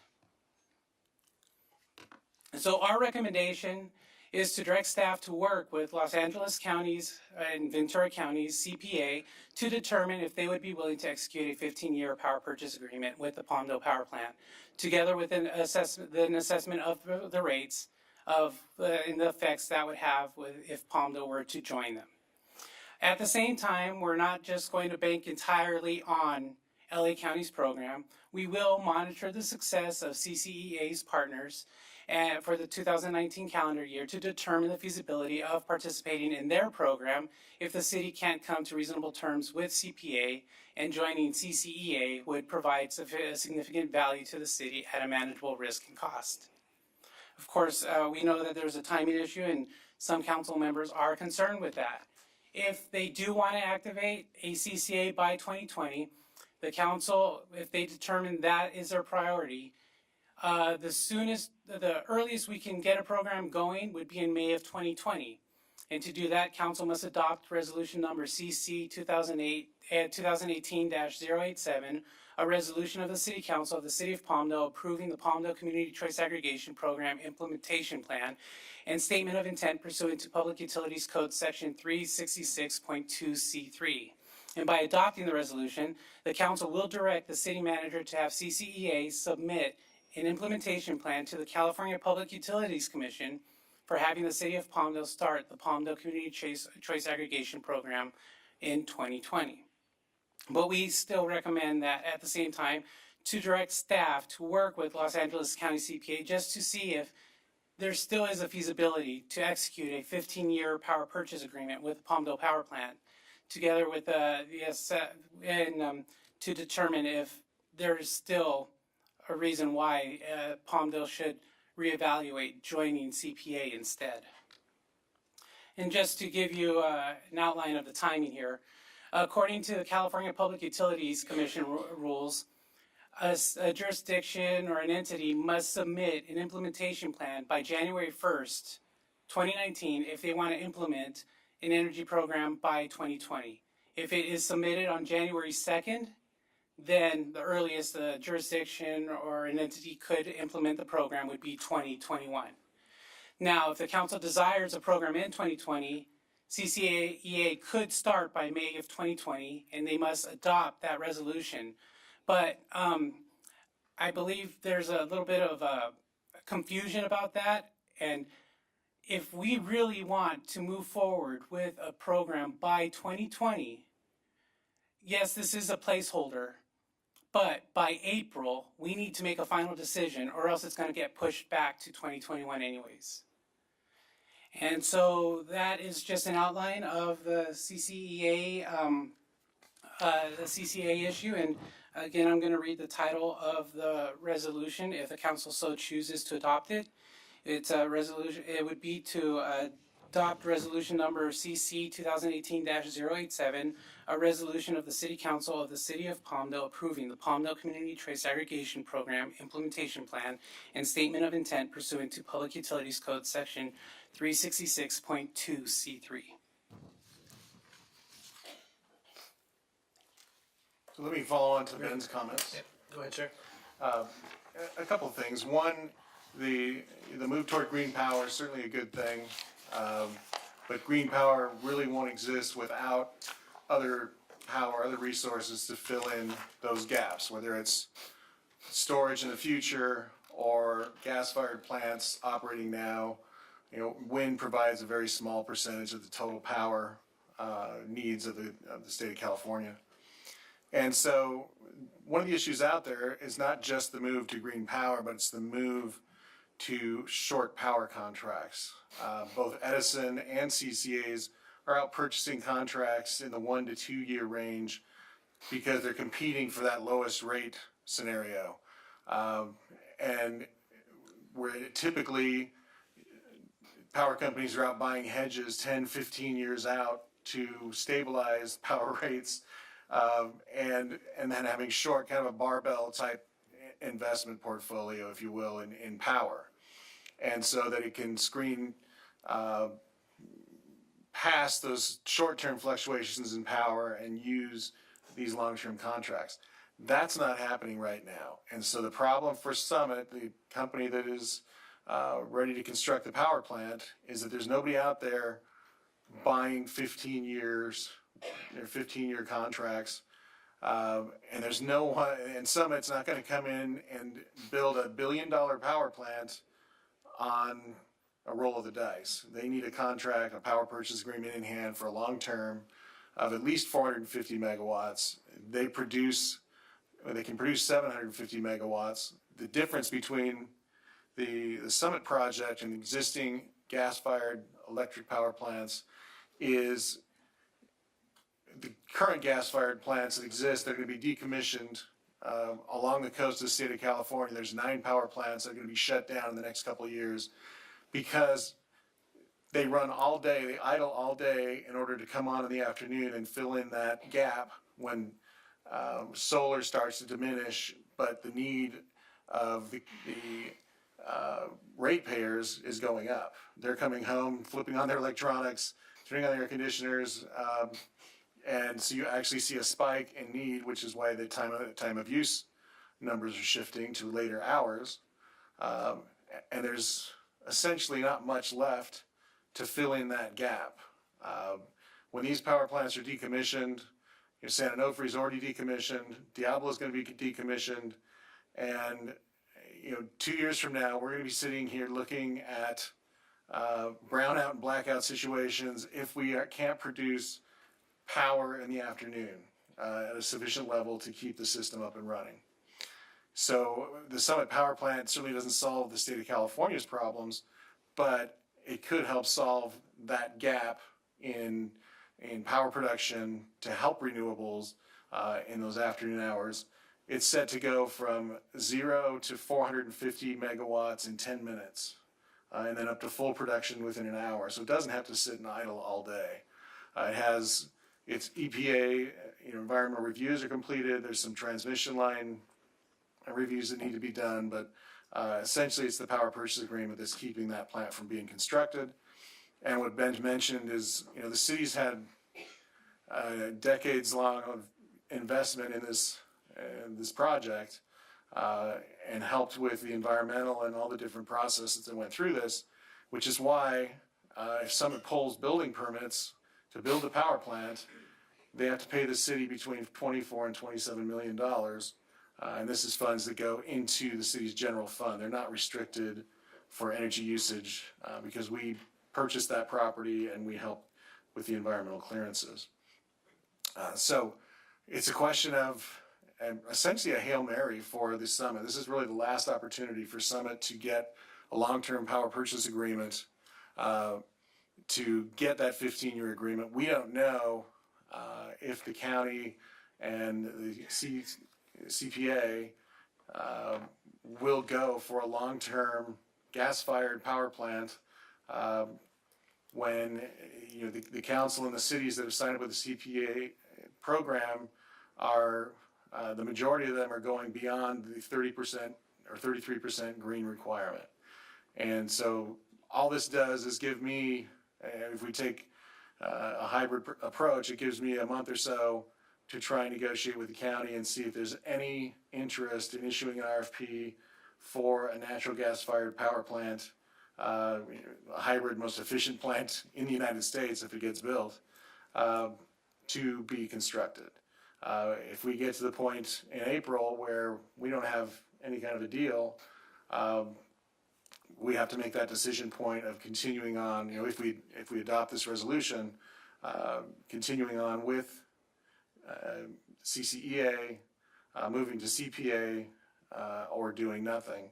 And so time is of the essence. We can kind of keep our options open a little while longer, but not much longer. And the message is a mixed message that it gets sent to the county in regard to which way is Palmdale going. When we join, we would certainly be, if we join CPA or CCEA, we would be one of the largest cities involved, certainly equal to Lancaster and the CCEA. And so that's why the initial recommendation in this staff report, I know it looks kind of schizophrenic, but It's a staff report that, as the city manager preparing the recommendation, I'm going the most conservative approach as far as the long-term viability and sustainability of the community, and at the same time understanding that there's also a desire to potentially lower rates, provide more green power, and support that system. So those both weigh heavily, and so we provided three options to the council essentially. Continue to work with CPA or work with CPA, join CCEA, and this hybrid of try and do both and dance for a little while longer. So hopefully that answers a few questions. Great. Okay, so just for a point of clarification, we actually started talking about CCAs long before 2011. I don't remember the year it was that Lockheed did their last ramp up. That was a long time ago, and that's when we talked about the possibilities of it. Yeah, and we had, I think it was earlier than that. It was a long time ago. And but the state wasn't prepared to move forward with these things at the time, and we were kind of doing that dance. And just to clarify, when we had this when we had this discussion, when was it initially? Year and a half ago, something like that. Yeah. Jim, yeah. The county basically just blew us off, and they weren't interested in having any discussion whatsoever. They said sign up or leave. It was basically a how's the thing go? Fish or cut bait, or there's a whole lot of analogies you can use for that, but they weren't interested in giving us anything at the time. That being said, I know they have a whole new team down there. They've spun it off, and there's a semi-autonomous organization now because of the inclusion of the other county. I know that we've been following PUC things, regulations and things through the league and through contract cities. I can tell you, based on what we're seeing, that the legislature and the PUC are not going to let the utilities go under. They are not going to let the investors go belly up. They're not going to let the agency go belly up. They've made that abundantly clear in our discussions with them, and that they're working real hard at, for lack of a better term, leveling the playing field. We're watching some of these margins shrink, and usually it's from what we're seeing, it's because of all this additional regulation, PCIA and this resource allocation and all these other things, and we're watching some of these margins shrink. On the power plant, they really, I'm trying to figure out why they haven't pursued the power purchase agreement with the county at this point, because at the end of the day, when you look at the county stats and all that stuff, when you look at all the allocations out there, we would be one of 32 in that process, and at 5% of their total load. So I can't see us being a linchpin for Summit saying, oh, it's going to work or not work. If their margins are that tight, they got a problem with their paperwork or something there. I don't I still don't get it. If the need is out there, and it's a legitimate load for them to serve, I would think that they would be finding that somehow. So I think we need to encourage them to do that. On the CCEA, I think one of the things that we will need, if we go that route with the California Community Energy, we will need to get that updated so that these current PUC regs and things of this nature are included in their impacts, and get a better definition of some of the cost factors that you outlined in your report.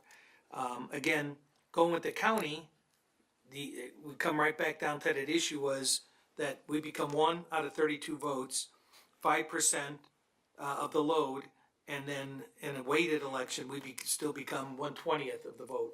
So that isn't a whole lot, but I would think that their folks down there would be interested in providing something. Council, just given that, any individual thoughts here, or should we bring the public up first? What do you want to do? What's your desire? Let's hear from the public. Hearing none? Public. Anybody from the general public want to address this issue on the CCA? I'm gonna ask you guys to come up and provide some additional information. Do we have somebody from the county here tonight, Mr. Purdy, as far as you know? No, I don't believe we have anyone from the county, right? No, because we weren't evaluating whether or not to join the county today, so. Okay, all right.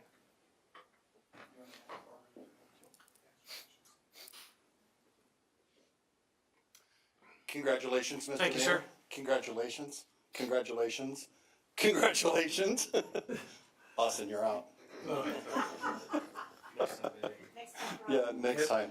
I'm going to have Jason and Barbara answer any questions that you have, but I strongly urge you to grill them to understand what this is. I respect your staff. I know that it's turned into a peaker plant, now your power plant, but ask our people the differences, what's happening now, what the changes are, and all we're asking for you to do today is to put your foot in the door. Make sure that your foot's in the door, make sure your placement's there. Make your own decisions. Jason? Thank you, Marvin. Yeah, to clarify, and Marvin touched on it correctly, is that the decision you're making today is not about the PCIA. It's not about resource adequacy requirement you need in April. It's not about joining CCEA. It's not about procuring energy. It's not about the cost of energy. It's not about any of these regulatory issues you talked about. Those are all issues for sure. Today, all you're doing is putting your foot in line to allow you to join or allow you to start in January of 2020. Now, you would be able to start in January 2020. We wouldn't recommend it. That's why Ben mentions the May date, right? Just from a financial perspective. But it allows you to put your foot in the door. The April date that was mentioned was an RA requirement that you need to, not an RA, or an resource adequacy requirement to purchase energy or commit to energy. It's just reporting the fact that you're moving forward. In any case, the decision would not be made in April. As you imagine, it's a commodity-based system, so these price fluctuations are going to happen throughout the year.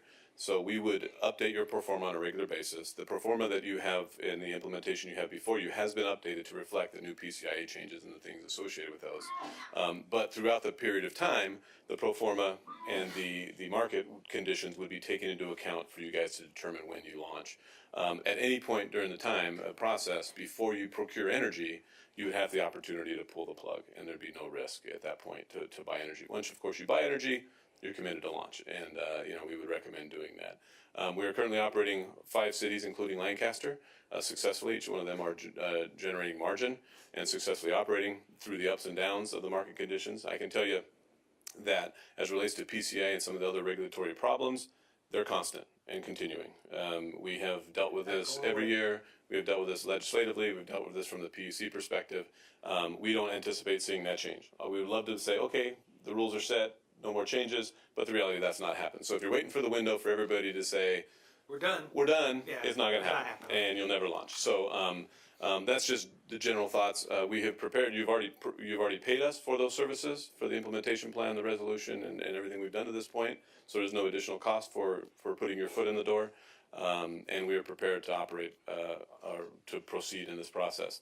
We have 4 other cities that are moving forward at the same time. So you'll be the 5th if you approve this today. So then we'll have 10 operating CCAs that we'll be procuring energy for. We estimate at that point we'll be procuring about between $300 and $400 million of energy on behalf of those cities. So the magnitude of our operation is significant, and we are probably the most capable. And you can look around the state and identify how many people have launched 10 CCAs. You're not going to find anyone, except for the city of Lancaster and the staff, the consultants we have employed. So be happy to answer any questions you may have. Can you disclose who the other 5 cities are? 5 cities, the 4 cities we're operating currently, the 5 we're operating is Lancaster, Pico Rivera, San Jacinto, Rancho Mirage, and Apple Valley. The 4 that are moving forward are Pomona, Baldwin Park, Commerce, Hanford, Santa Paula,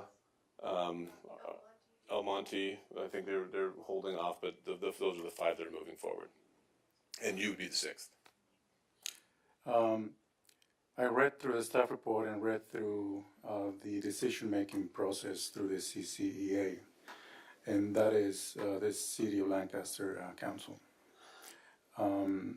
Would you entertain an idea of having other decision makers joining your CCEA? Or is that an exclusive decision-making body being the City of Lancaster City Council? The way we structure the agreements with the other cities is the City of Lancaster does not make decisions on behalf of those member cities. They're associate members of the JPA. They are in essence contracting with Lancaster to provide those services. So their city councils determine the rate that's going to be set. They determine the type of energy, type being green, the mix of energy. They determine how to use those funds that the margin they receive off of that program. So all the decision-making authority and all the power rests with the city council. It's your CCA. Just wanted to make sure that was in the record. Right. We are creating a CCA on your behalf. It is Palmdale CCA. You're just contracting with the other and partnering with the other 10 cities to operate that CCA. Much in the same way we partner for sheriff services or any other major function out there, you become a contractor you're a contractor to yourself and you're a contractor to the member cities that are part of this process, right? That's correct. And there's full transparency into that budget. There's full transparency into those numbers. And the reality is the value that we all gain from this partnership is that if you're buying $100 million worth of energy, or you're buying $400 million worth of energy, the cost to operate that is the same.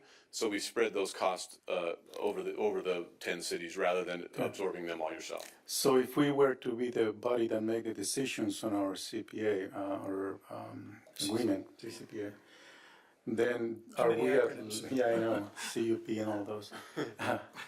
Are we then at liberty of creating a tier program, just like Edison has it right now, where Tier 1 is 15 cents, Tier 2 is 21 cents, and Tier 3 would be 25 cents or more? Right. Does that give us the liberty to either create a tier system or do away with a tier system, or is that something that you create? Yeah. We're responsible for setting the rates. Yeah, you are responsible and capable to set whatever rate you want without regard to any regulatory body or any comparison to Southern California Edison. So the recommendation we would make to you, and that our other member cities have, including Lancaster, has done, is you mirror Southern California Edison's rates so your customer understands the comparison. Right? If you went without a tier, somebody's going to say, well, is that better or worse for me? How do I compare? So the simplest way to do that is mirror Edison's rates and then provide a percentage difference between that. So when we go to the new tier system, we will likely mirror that rate, that tiered rate, and then say it's going to be 2%, 3%, whatever that number is going to be less in energy costs. Okay. Another question then, would our residents still be at liberty to be within our system, or can they go back to Edison if they wish? Is that something that they would still have that? Yeah. The value is choice in all cases. The value and challenge with this business is the choice. Right. So it is a competitive marketplace, so you would want to be lower. But your customer always has the opportunity to depart or choose not to take your service and continue with Southern California Edison. Is there like a depart fee? Like let's say they don't like being part of it and they want to get out and go back for whatever reason to Southern California Edison. Is there a fee to do that? You would have the authority to set a fee. Set that? Okay. If that were the case, we don't have a departing fee because when you launch, typically somebody's going to say, well, if I join you, right, or if I don't opt out now, is there a depart fee? And if you say, yeah, you're going to have to pay $50 4 months from now, they might say, well, I'm going to opt out now. Okay. So the penalty to opt, there is no penalty to opt out. We have very low opt out rates. And once you go through the initial launch, you will likely not have any opt out rates if you continue to be cheaper. And obviously the lights continue to be on, which you have no control or authority over. One more question. Given the fact that the state is looking at being net zero by 2045, I foresee the power plant being able to succeed because somehow the state is going to mandate that be met. With the decommissioning of the other type of plants, I think that the Palmdale power plant would be an advantage, being able to provide maybe not necessarily the entire electricity that is needed, but it would certainly be an advantage to have the power plant built because then it would be contributing to meeting the state's requirements. Is that something that you can comment on? The way I understand the state's goals, it's not just renewable, so 60% renewable. Okay. Jim is absolutely right. You're going to need some level of peaker plant to solve that problem. Carbon free means carbon free. It means you're not burning fossil fuels to generate electricity. So in either case, I mean, whether that stands or holds true for a long period of time is the case. As it relates to technology, Ben mentioned the advancement in technology, battery storage, and other opportunities. Is that we're working on those daily with companies and other things like that, other entities that not only talk about technology from a storage perspective, but the dispatchability of assets, the monitoring and lowering of demand at certain periods of time. So there's a lot of ways you affect to get to that 100% renewable goal. It's not just turning on a power plant. So do I understand how if that power plant is viable? I don't. Do I see anybody making long-term contracts with power plants? I don't. Would we ever consider it? No, because we know how Edison structures their rates and is competitive in the marketplace. They're competitive in the marketplace by buying short-term contracts. So if we're buying long-term contracts, they're buying short-term contracts, we're at a disadvantage from a competitive perspective. So we buy short-term contracts like they do. So in essence, from a competitive perspective, the market is the market. So if you're buying energy for 5 cents, they're buying energy for 5 cents, right? If they're buying it for 10 cents, we're buying it for 10 cents. If you go out long and you're buying it for 12 cents and the market changes and they're buying it for 2 cents, you now have long-term contracts at 12 cents and they're buying it 2, you now are unviable. One more quick thing. When I read the staff report, it was mentioned at the presentation that California actually had to pay Arizona to get the extra power that we had. That concerned me with the power plant because with solar and other renewable sources, if we are overproducing power and we had to pay another state to get the additional power we had, that'd be concerning to me with having the power plant. But that could not necessarily be the norm in the coming years because California mandated that we have to meet those numbers. Can you comment on that? Do you see that being a norm? Yeah, it's going to continue to have that happen, right? The more renewables that come on the system, the more likely is we're going to be over-generating and under-consuming. And when you over-generate and under-consume, there's excess power. If everybody's over-generating and under-consuming, that's when the value of that energy goes upside down. So you're having potentially negative pricing, and that's where you see that in the marketplace, where there's more energy going into the system than is being used. The markets of supply and demand, that becomes a negative pricing. So in essence, you're not paying somebody to take it. It's just a negative pricing. So you're having to, in essence, subsidize the generation of that energy. Right? No more questions. Mr. Bishop? Well, I think the important thing for me is the options for the residents, which it seems to give them if they have the ability to go back to Edison or make the decision to buy greener power. I think it's good to be giving our residents options. But I think we also need to keep in mind that there's green energy mandates for all homes and buildings by 2020. And I think that can play into this as we start to build. If we are buying green power, we could leverage that. How would that come into play as far as buying different types of power? The council would have the authority to buy whatever type of power you wanted. We don't control that. So if you wanted to say we want to buy a solar plant in Palmdale, for example, you had a partnership with a developer, we would allow you to buy that power, right, or assist you in buying that power if that were necessary. We would advise you, because sometimes we're actually dealing with cities now. They say, "Hey, I got a great idea. Somebody approached me," and we can express to them, "Well, that's not a good deal," right? So they have experts in the room that are identifying that.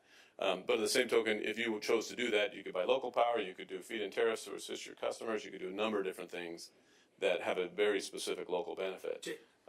But is that within the parameters that the state sets? So the state still sets the carbon-free percentages and goals. You still have, you can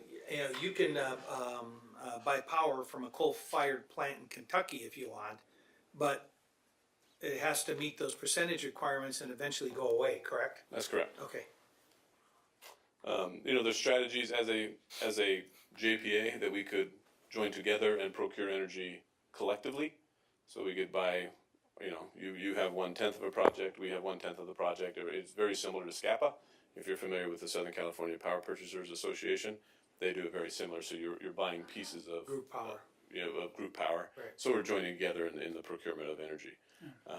And we do that for RA, we do that for renewable energy resources and, any of the system power that we're buying as well. So if we vote for the CCEA, essentially, as it's been put, we put a foot in the door.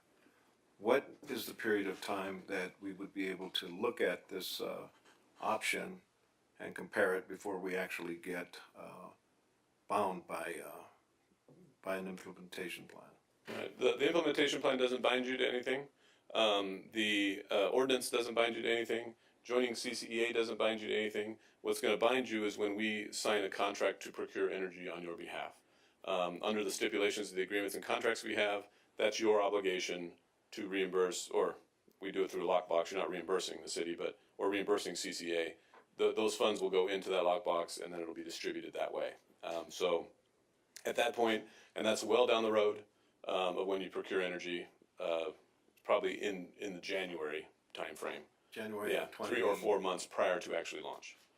For an example, desert communities pulled the plug on their formation 2 days before they launched. Okay, one of the concerns, there's two concerns. One of them is if we go with the CCEA, it's going to be a considerable expense that the city has to put up front, is my understanding. I mean, it depends on what you consider considerable. There's also a corresponding considerable revenue associated with it as well. So, if you don't move forward in the costs associated with it, you don't get the revenue. The revenue that we've seen in our member cities is that within a short period of time, those revenues exceed the initial investment. And the cost of actually going online with this or moving towards the implementation plan would be reimbursable to the city from these revenues? Yes. Okay. The other thing is, what is the compatibility of the city's power plant with the CCA? I would say with most CCAs, the compatibility of a gas-fired power plant is 0. Now, you can choose, it's your CCA, so you can choose to buy whatever power you want.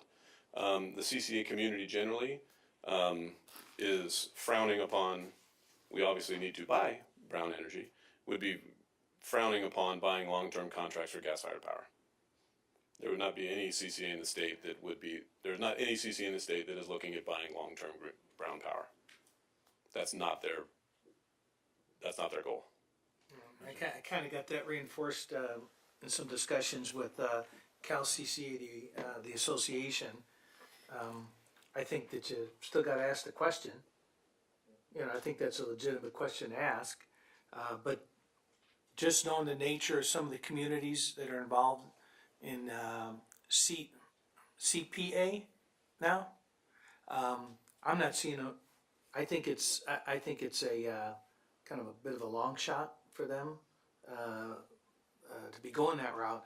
But I think that being said, until your lights start turning brown and your washing machine doesn't work, everything else is great. So that's I don't see how they're making this up. There's a huge gap that starts occurring at 3 o'clock in the afternoon. I'm still trying to figure out where that gets filled in.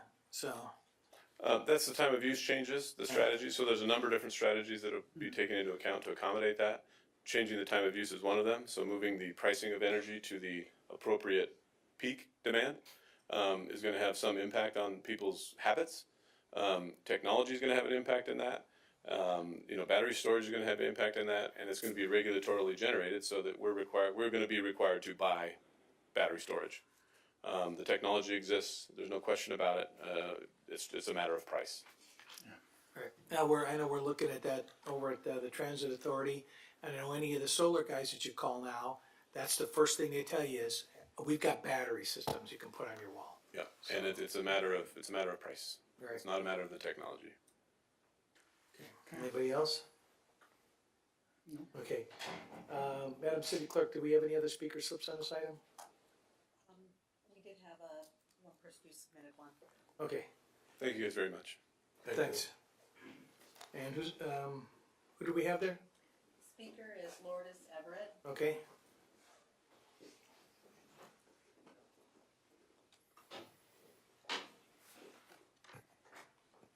Hi, can you state your name so it goes in the record? My name is Lourdes Everett. I am a resident in the city of Palmdale. And now, I'm listen. I didn't know this was, gonna be here. I didn't have a chance to actually look at it initially. Now, my question is this: each property do have utility easements in every where we live. Now, I know these guys are not just going to build new piping and things like that. So, are we going to have to pay extra with respect to them using what Southern California Edison has already installed? Because those piping has to be there. And then two, we have the green energy. We all have the solar panels. Some of us have solar panels. How is that going to affect us? So is that going to cost more money for the residents? And three, again, who is going to get hit by that cost with respect to, the utility, the underground, the repairs and all of that stuff, because they're not putting their own piping in there. Those are actually actual piping from the Southern California Edison. So since they are, I'm sure they have some sort of contractual agreement with them, who is going to pay for that? Okay, thank you. All right, oh, I'm not familiar with the new system, so. Anyway, Jason Zink, my first comment, just looking at it, the power plant, we all know that was a big lie to the community, They promised that it would, we know Burbank City generates a gas, has a natural gas power plant. Moreno Valley has a natural gas power.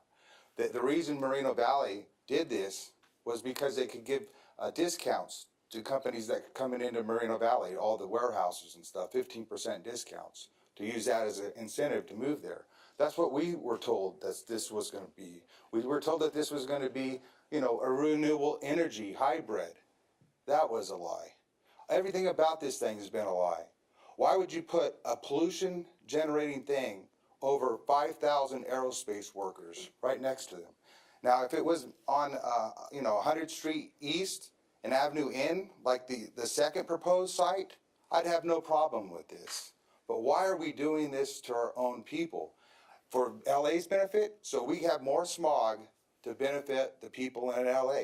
We should benefit from this, right? If we have to breathe cancer particles, we should benefit from this somehow. You're right, Austin. There's going to be solar panels on all these houses, right? So what's going to happen? There's maybe too much energy, just like the weed. Look at all these weed warehouses, right? There's too much weed. They can't even sell it. So that could happen here. This might be an old idea. The smartphone's only 6 years old, but we can't live without it, right? Technology is changing so fast, so rapidly. We would have been better off just putting the whole 500 acres of the city land in solar panels. We'd already have 5 years of generation of green power, right?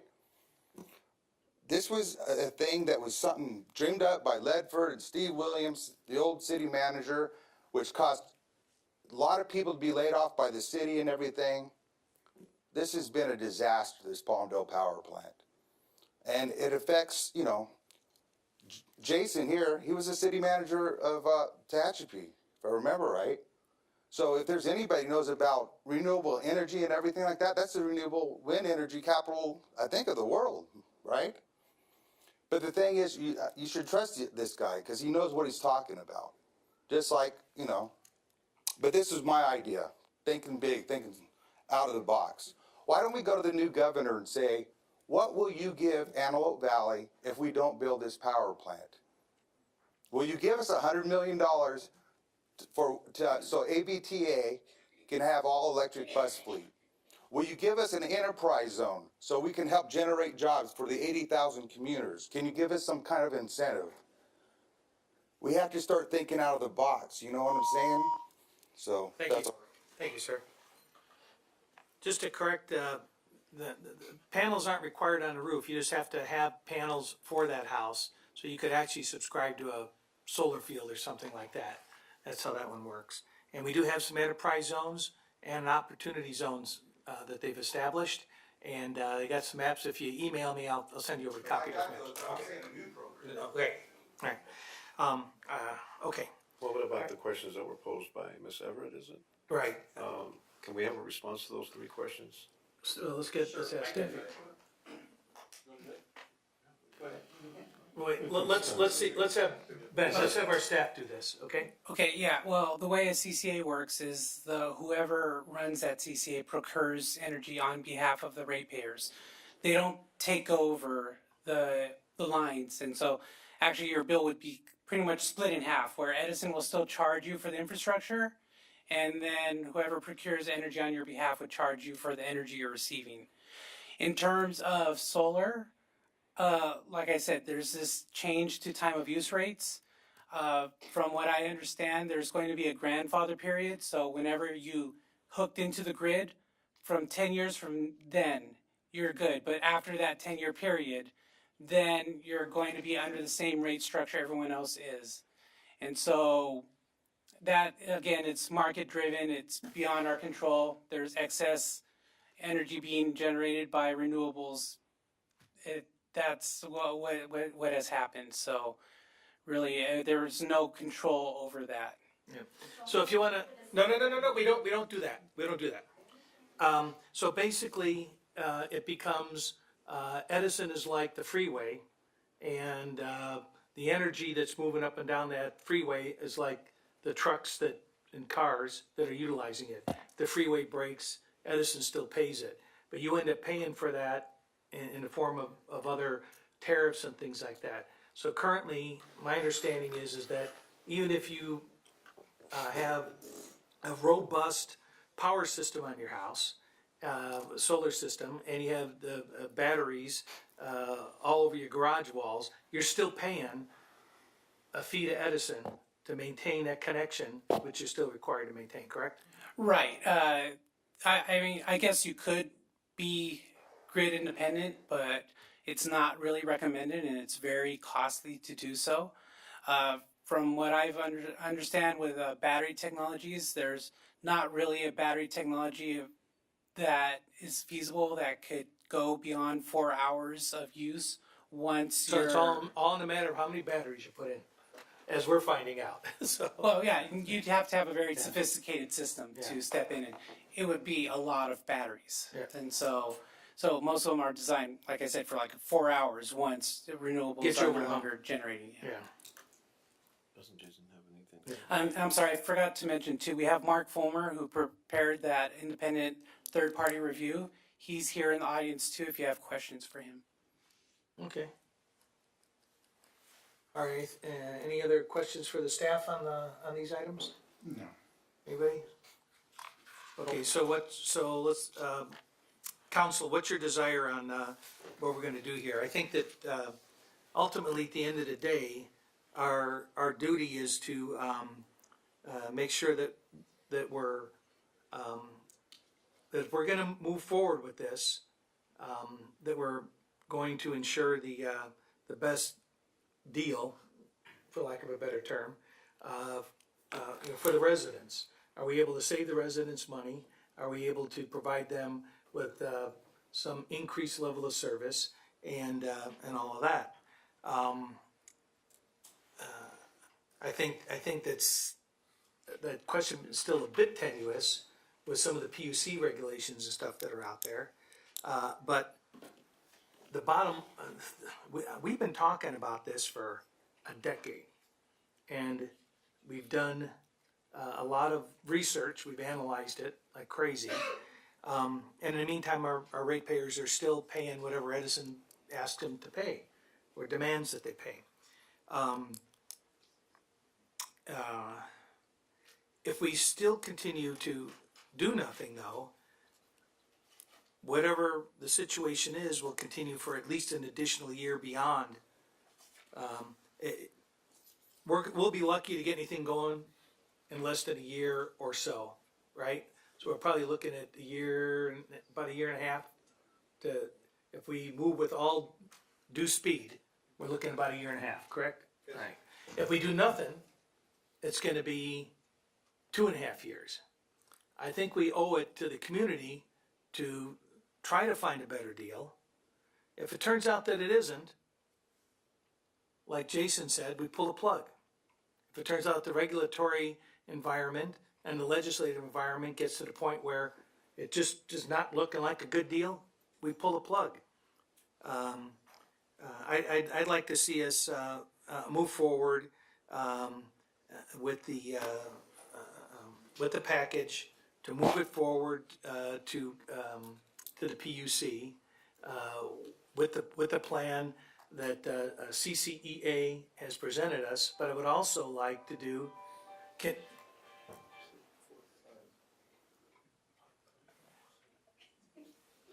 Let us know when you're done, Gary. Or maybe take it out.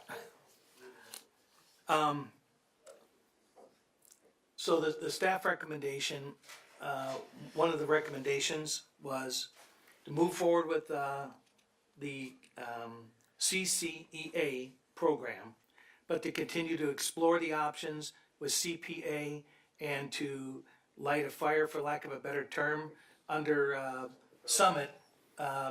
Tell them that, you know, they need to paint or get off the ladder here, so to speak, you know? So and in fact, I'll make that a motion. So that's option one? Is that, Option 2. Option two. is that, Without the paint or get off the ladder. okay, correct, without the paint reference, so, yes. So that'd be option 2. So I'll make that as a motion and looking for a second on that. I'll go ahead and second that. All right, any further discussion by the council? I just want to say that this would at least, like it was said, put our foot on. Yeah, Right, it's otherwise we're waiting. It's not a final decision, but I feel like taking action is Good the decision responsible tonight. thing to do for our residents. The other point I wanted to make is that because there are 5 other or 6 other cities interested in the CCEA, so that would really put us at an advantage too, because there would be other ones. With the county now, we have 31 or 32, but this CCEA could potentially grow to match or even surpass the number of municipalities that are trying to get in the CCEA. Definitely give us a stronger voice at the table. Yeah. Well, Our table. again, if we do nothing, nothing happens, so. This gets us moving forward if this is approved, and it gives us an option to look at various alternatives that the city might And have. it keeps our foot in the door with the program that we paid for and that we've looked at. And by the way, excellent report, sir. That kept me awake at night, trust me, so. All right, so, we'll have to do a voice vote on this thing. We have a motion, and a second. All in favor of the motion as stated, please say aye. A motion and second, and you can start voting on this one. He's not registered on the system, man. Right, sorry about that. Okay, so all in favor of the motion as stated, please say aye. Aye. Anybody opposed? Motion carries. Okay, unbelievable, but we are at item number 15. All right. Thank the people from Lancaster. Yep. Didn't we used to have a All right. rule about ending at 10:30? It's 11:30 actually, so I looked, 30? trust me, All when I right. saw this agenda, I looked, so. All right, Lancaster guys, thank you very much for showing up tonight. And consultant, sir, thank you. Excellent report. All right, we're at item number 15, public comments. This portion of the agenda allows an individual the opportunity to address the council on any subject regarding city business that is not on the agenda. Under state legislation, no action can be taken on the items not specifically referenced on the agenda. Please note a 3-minute time limit will be imposed on each speaker other than staff members. Do we have speaker slips? No. I actually do have one for Joanne Granai. Okay, Joanne Granai. So what we're gonna do, Yes.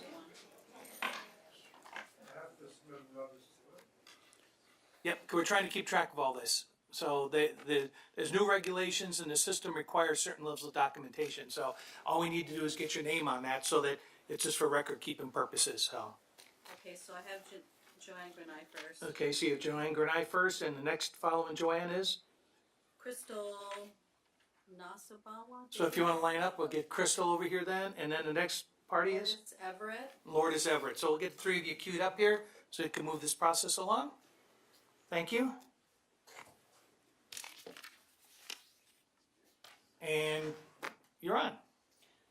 I wrote this in October, and by the way, I was listening in my car on my way here, so I got to hear some of the snarky comments about sources. So I did get to hear that, so thank you. I did write it in October, and it turned out to be true. I wrote, if Hoffbauer is elected to mayor, he will appoint Richard Loa to his vacated District 2 council seat. The deal is done. This is nothing less than a pay-for-play situation happening. Loa is donating in-kind services and funds to make sure Hoffbauer wins because he wants this seat. Isn't this what we're trying to get rid of in Palmdale? Backroom deals and pay-for-play? I wrote that in October. And I wrote, if Hoffbauer and Carrillo win, Laura Bentoncourt might as well resign from the city council. Her vote will mean nothing. She already has endured repeated sexist treatment from Hoffbauer and Carrillo, and she has kept silence for long enough. Would you guys like the example I wrote about? I think you know about it. Okay? I believe it was you that said, well, we already have our wives at home nagging at us. We don't need to come here and have you bitching at us. That's, okay. No, I'm quoting you. No, I'm quoting, go ahead. excuse me, my turn. Okay. Okay, now, you said it. You've admitted it to several people, you've said it. Absolutely, would you like me to... I'll Continue, your time's running. Okay, you're no different than the man that just left. You complained about things. You are just like him and worse. Okay, what she sat up here and talked about is absolutely true. This isn't the best person up here because you didn't give anybody else the opportunity. This is nothing personal against you. Okay? You and I have always gotten along. I have a big issue with the process of how it happened. If you were the best, there shouldn't have been an issue with having applicants. There should not have been an issue. There should have been a very transparent, ethical, I thought you wanted ethics. We should have had an ethical way of this happening. Okay? I am angry. I am livid at this, and I will not stop talking about backroom deals because they are happening, and you know I know they're happening. So don't count me out and call me, I know your source. Because yes, I am the source. I am the one talking about it. And I also know that after the last meeting, Mr. Lowe was going around making sure he had the support of other council members because I was told that directly by a sitting council member, not the female. So all of this was already happening. There were Hispanic females that wanted this seat. There were women of color that wanted this seat. There were very many people who were fully qualified that wanted this seat. One extremely qualified woman that wanted this seat. So, you know what? And she was Latina. So I'm livid because we don't have what I thought we were going to have in a council. This is just, it got worse. But all I can say is it's only 2 years. Thank you. Who's the next speaker? That was Crystal. Crystal? Davis. Welcome. Why, thank you. Can you just take the name on the record so she gets it on the Well, tape? actually, I was going to ask if Bruce could go before, because that's what makes sense. Well, I haven't agreed to begin yet, though. But couldn't Ruth go before? No, we're trying to move it, so your clock is running we've been out, sitting here. so. All right. Yeah. No problem. My name is Crystal Nasebewa Davis. So it would have made sense for Ruth, who is the president of the ACLU AV chapter, to be the first one to speak, but that's okay. Because we come in unity, community. Those go together. And that's common. Congratulations, Mayor Hoffbauer. Congratulations, and to you as well. I used to run the Speedway Willow Springs. I was the promoter up there. So I was part of that Good Old Boys Network. One of few women who get to run with those men. Also, and this is important because I'm offering my application for this seat right here. I am the granddaughter of Tecumseh, the great war chief who fought George Washington. I'm Native, I'm absentee Shawnee. I'm here representing my homeless, brothers and sisters who are outside freezing right now. I have visited their camps along with the other people that have come today. We've made personal stories. We have a YouTube channel. We feel it's very important that they be humanized because we don't even like to say homeless. They're unsheltered, they're unhoused. They're working class, they actually have jobs. They're not out there just because they want to be or because they're on drugs, mental illness, although I guarantee you most of them have PTSD from the trauma of all of this. And they need our love and they need our support. So also as a spiritual leader in this community, because I'm a shaman of my tribe, I'm asking that everybody, and you, Mayor, would reach out to our faith community who's already trying to handle this, form what do you guys call this system, these things where you group together? We call it family. Okay, a commission, and put some funding aside to help our taxpayers and our voters who are without a home. Because every time they buy their food or their cigarettes or whatever they need to get by, they're paying taxes. Some of them have voted. Some of them just became homeless. This is not a way of life that is preferred. That's a 2% of these people that are out there. They need our love. They need our compassion, just like you do. You're all one paycheck away, and this is something that we have become very aware of. We are all one paycheck away. Also, Chag Sameach, Happy Hanukkah. Thank you for allowing me the opportunity to speak. Thank you very much. Good thoughts. Lourdes? Hello again, Honorable Mayor and Mayor Pro Tem and members of the City Council. Good evening. My name is Lourdes Everett. First of all, I'd like to congratulate both Mr. Mayor and Mayor Pro Tem with their successful run, and I'd like to congratulate you as well. Yeah. Oh, congratulations. And I'd like to congratulate you for your appointment as well. I'm here in support of the Antelope Valley Homeless Initiative. They are made up of various organizations who cares for the displaced community members. The homeless, despite our opinions, are made up of working people who is unable to make enough to afford a place or even a room to stay and still try to provide their basic necessities. There are also families with children, seniors, and our veterans who has served and protect our way of living in our democracy. This evening, we are here to protect the democracy of our underserved, displaced, unhoused, unsheltered members of our community. Currently, there are ordinances in place in other cities that fine these displaced members for merely sitting, laying, resting, and trying to find a building to at least rest away from the harsh weather. Even if they find an empty lot, they are harassed.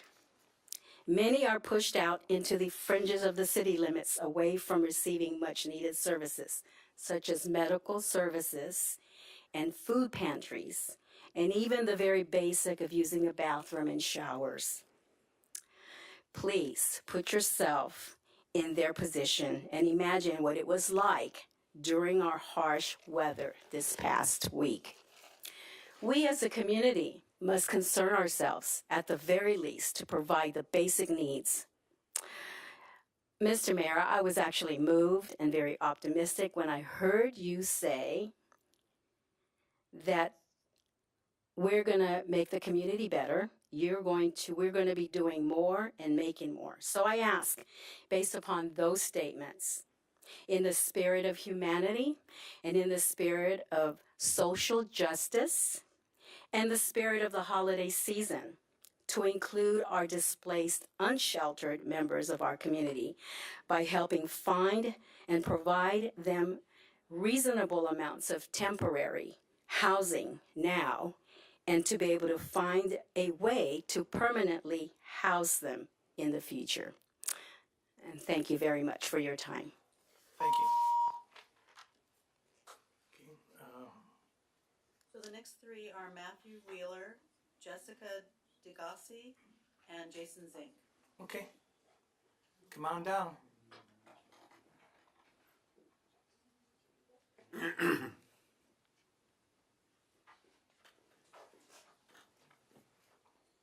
Welcome. State your name so she makes sure she's got the right order here again. Good evening. My name is Matthew Wheeler, and I have to start off by saying I don't usually agree with Joanne Grenai, but I have to say in her instance and what happened tonight and the appointing, again, nothing personal, but I do feel that that was not very transparent.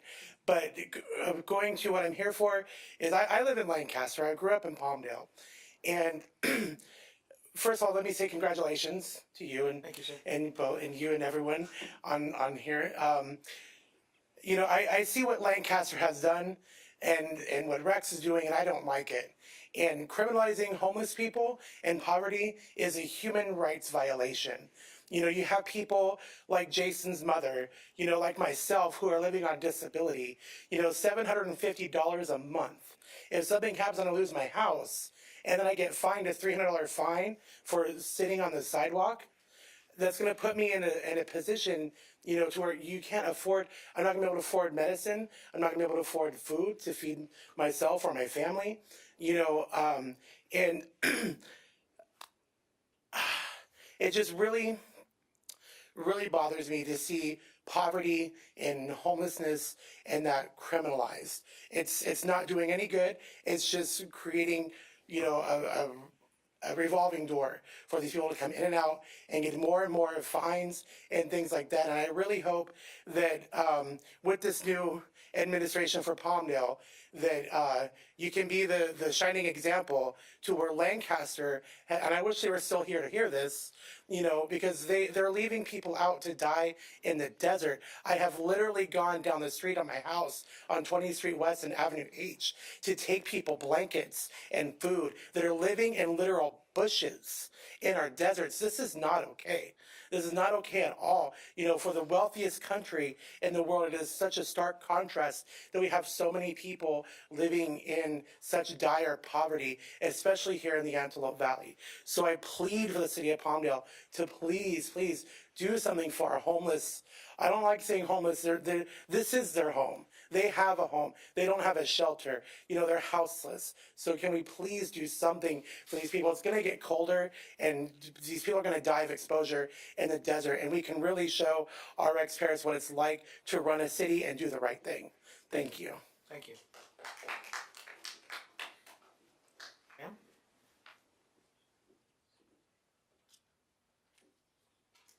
Hello, my name is Jessica DeGaze, and I'm here for the homeless people as well. My boyfriend, he was a vet. We became homeless over a year ago. We were living in tents and everything freezing. We went to an RV with no water, no gas, no electricity, on F12 in Division. We starved sometimes because we couldn't get to food or water. He died this year, the 31st of October. Because we went to organizations for help, they told us we didn't make enough money. We tried to get help to get out of our situation. And he finally took venison. He didn't know anywhere else to go, so he finally committed suicide. And being a vet and fighting in Afghanistan and stuff and being thrown to the streets like that is not okay for the vet. And I'm here and talking about our story so that more people don't end up like that. Don't have to take that out when you don't see a place out. And I'm currently sleeping in my car because I can't go back to the RV that he died in. He died in my arms. Good thing he wasn't all alone, but most of them have nobody to turn to. Just because you can't make enough money. $220 doesn't do anything a month. Thank you. Thank you. Sorry, that's not a good story to hear. Do we have any other speaker slips? Jason. Welcome back. Welcome back. Welcome back. Okay, so I'm serious about going to the state and seeing what we can get if we don't build that power plant. We've got a will and deal. And the homeless thing. Like I said, Long Beach right now has a HUD COC. They get $8 million. They're gonna get. They applied for $9 million for the next year. Why doesn't Palmdale have a HUD COC for the homeless? So get Supervisor Barger on it. Get Katie Hill on it. Let's get it done. I've been saying it for 2 years. AV Audubon Society, they want to do something big for Palmdale and Antelope Valley. We need to protect our habitat before it's all gone.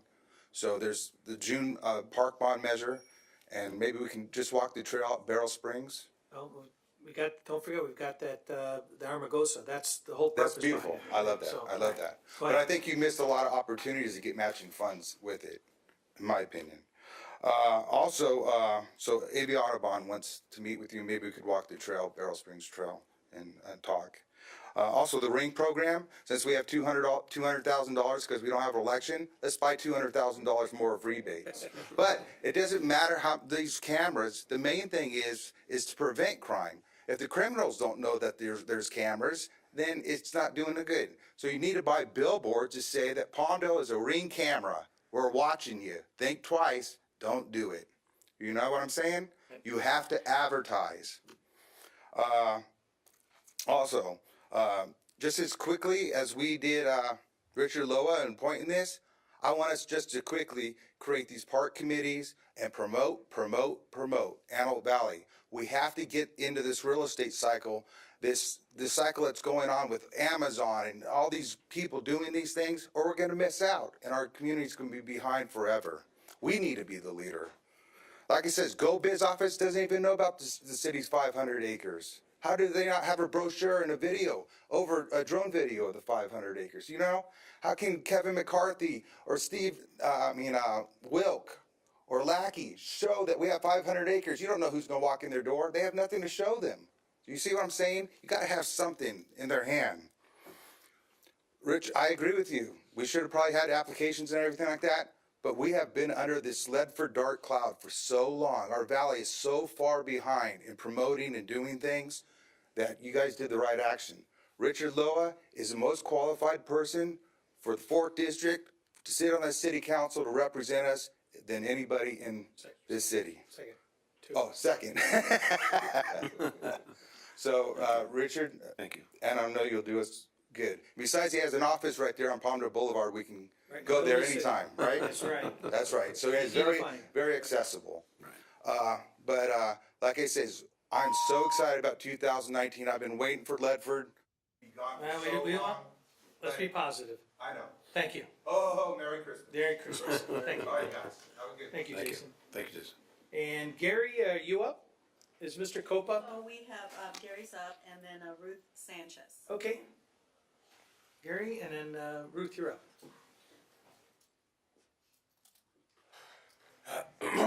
Gary Cope. I would like to make 2 points. One, I urge the council to propose to the AVTA to establish a bus line into Anna Verde. I wouldn't need to use it, but I know a lot of people would. It would be similar to what they do to running out to Little Rock and to Lake Los Angeles and even up to the Mayfair Apartments. And with, there are a lot of, that came up at the partners meeting when I. Phelps, Gary, we're working on it right now, so. Okay, the second thing is I am ashamed of Palmdale, the travesty that was committed in this council meeting, not allowing the people to vote on a representative. No, nothing against you personally, Mr. Loa, but I think I agree with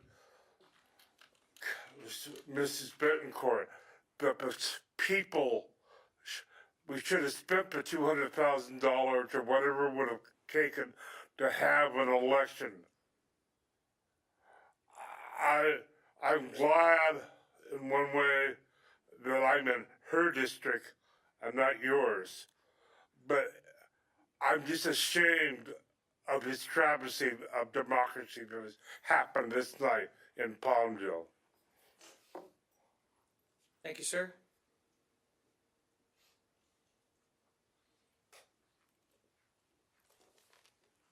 Good evening. Good evening, my name is Ruth, and I have to say I'm very disappointed and shame on all of you sitting out there.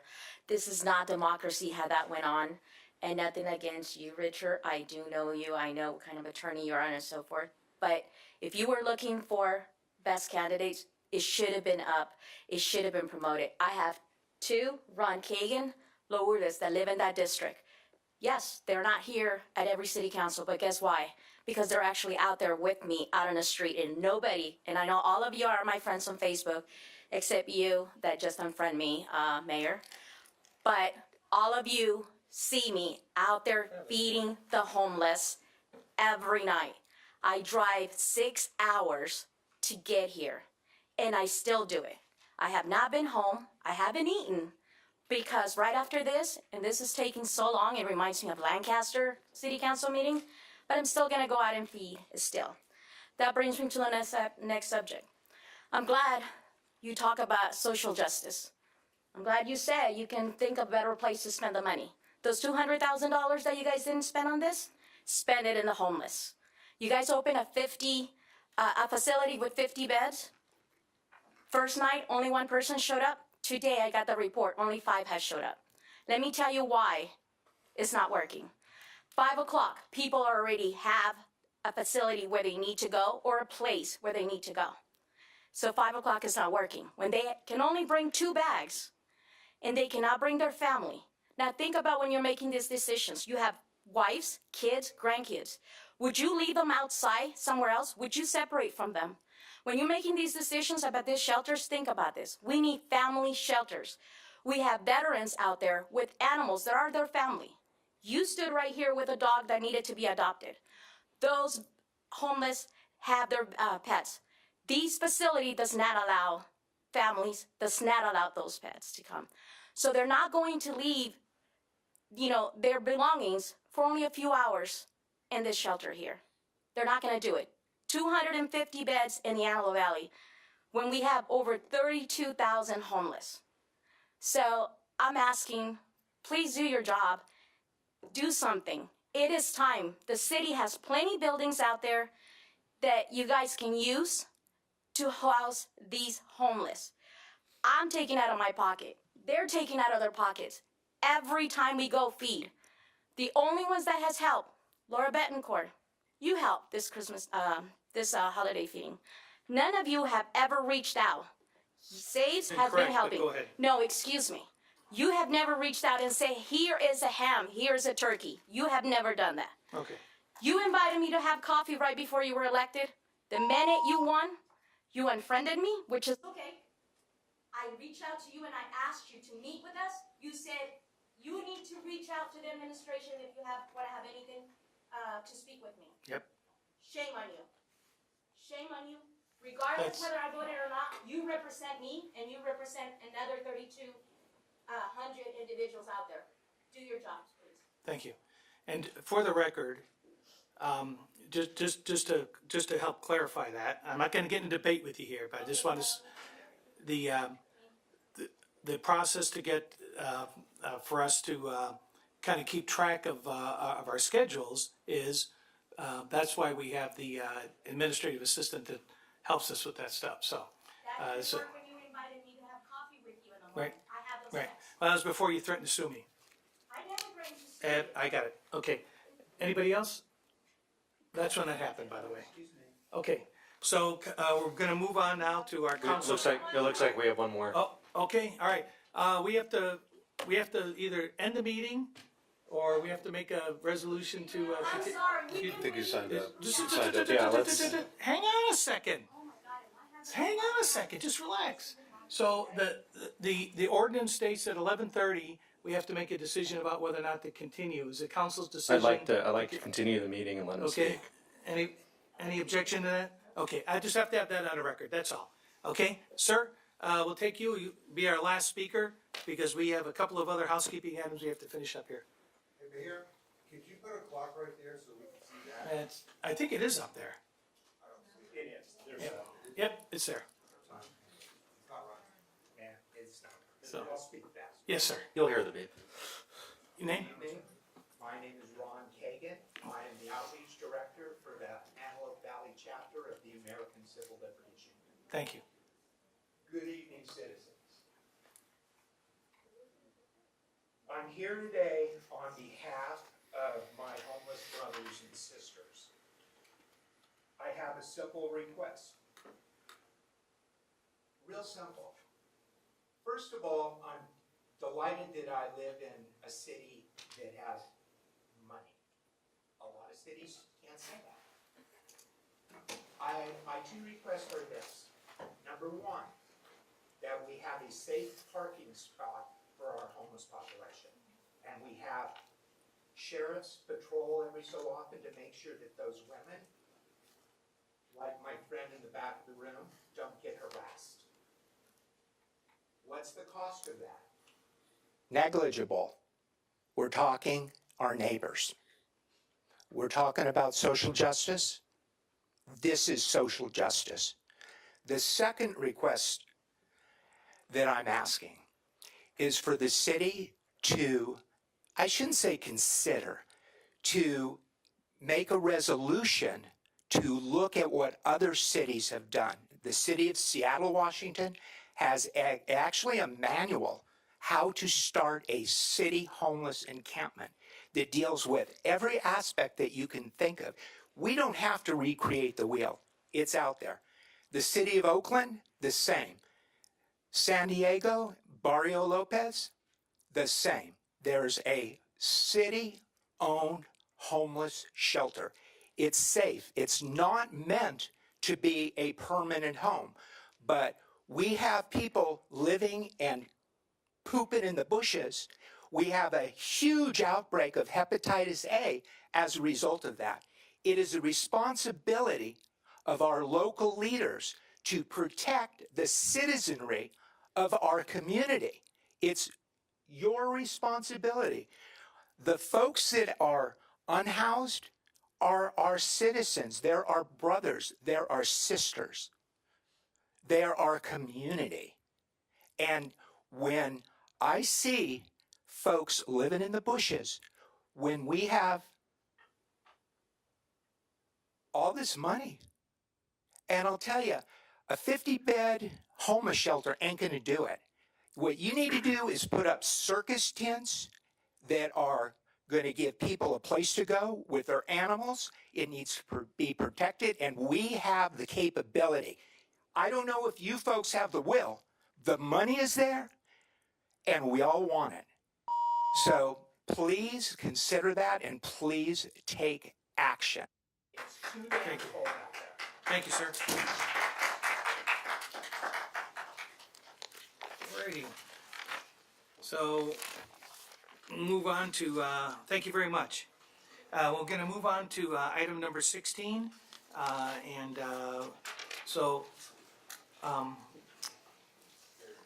What we'll do tonight is, and Ruth, if you can stick around for just a couple of minutes, that'd be helpful, okay?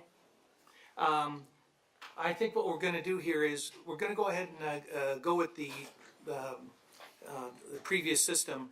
But what I'm going to ask is future agendas will list all of our assignments so we know that we're not missing stuff. So we're going to take a look at that. But do you want to start? No. We'll start over there? Or who wants to start? Somebody want to start? Somebody start. The clock is running. I have a question. Do we have a census on the homeless in the city of Palmdale? Do we have that estimate of how many people we're talking about? We have both the county census and then we have the one that was prepared where we spent several months surveying the homeless population. And so we have our own city prepared report. We can get that to you. You're going to get quite a packet. Yeah, you got a That's packet part of coming. your orientation. And that's the guy to talk to over there. It's he's the guy that Mike and that. I know, Okay, Mike. go ahead. So for me, I attended the AVTA board meeting. The workshop we had at the City Council on the federal agenda. I think that was very helpful for us to see where the federal agenda may be going with the new agendas from the elected people. I attended the Christmas parade. That was a lot of fun. I think that we need to rotate the Christmas parade. It should go to the east side and maybe central Palmdale. I'm on Palmdale Boulevard. Do whatever you want, it's all money. I know, Just that's all money. And we, They have, it was over there for a few years, they got it over here, Right. but it's a matter of. and I know cost for the it's chamber. managed by the Chamber of Yeah. Commerce, I believe, so. I wanted to, maybe that's on another item on the council names and the certificates, but that's something that I Yeah, may be we'll work on that. working on that, We're okay. gonna, I'm gonna help All right. facilitate that with you guys. Okay, that's all I have. It was really a quick month. Those 3 meetings I attended, and that's all I have. Outstanding. All right, I'll go next. Handful of things. I'll be quick since it's getting late too. I attended the Purple Heart dedication right out front. You'll see a parking spot with purple lines and a sign that is for veterans that are wounded in combat. It's the first of many. You'll start to see more of those go around the city. It's really awesome what we're doing for our veterans. They take care of us. It's the least we can do for them. I attended the groundbreaking for the Upper Amargosa Recharge Project, which is going to take water out of the California State Aqueduct and put it back into our ground for us to use. In addition to that project, there will be a park and trail completed above it. That's going to be a nice piece when it's done. I chaired the Palmdale Recycle Water Authority. One thing that we discussed in that meeting was a additional line to recharge the east side where the farmers are going. It's where the farmers are farming. It is going to feed more water, recycled water, for the farmers. It's still in the beginning phases. They're still figuring out who's going to use it, how much water, the thickness of the pipe, and all that stuff. It's still in the preliminary stages, but that is something that we discussed. At AVA QMD, we funded some electric charging stations, and we also discussed an AV Alternative Energy Conference. Very preliminary discussion, but moving forward into clean and green energy, as California wants us to. We thought that would be a good idea to start talking about and maybe putting something together in the future to bring more awareness to clean and greener energies as our 2020 deadline approaches. What else here? I attended the Palmdale Chamber of Commerce, where we had some various representatives from the local hospitals come out and talk about what's going on there, wait times, issues they're having, things you can do to stay healthy, and other things health related. The council workshop was a couple weeks ago. That was discussing our federal agenda and what we want to see move forward on our federal agenda side. Moving into the next year or two, a big part of that component was transportation and the airport. There's more, but I won't get into it. I attended the Hispanic Chamber of Commerce. There we had the CHP come out and talk about traffic and safety. The Christmas parade was this weekend. It gets bigger every year in that new location that they moved it to, and then especially when you get right by the mall, it's hundreds of people. So it seems like it's growing bigger every year in that new spot that the chamber found for it. And I also attended a rail a conference or seminar in Florida. It was Brightline. It's now Virgin Trains.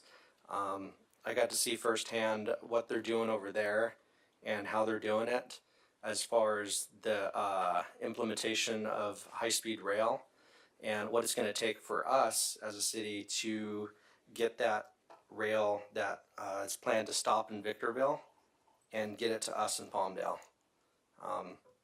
So learned a lot and made some contacts there to know what we're going to be getting ourselves into the future, but that is looking very promising as it's privately funded and the ridership study's done, and it looks like out of a lot of the projects that are in the work, that one seems to be the most exciting.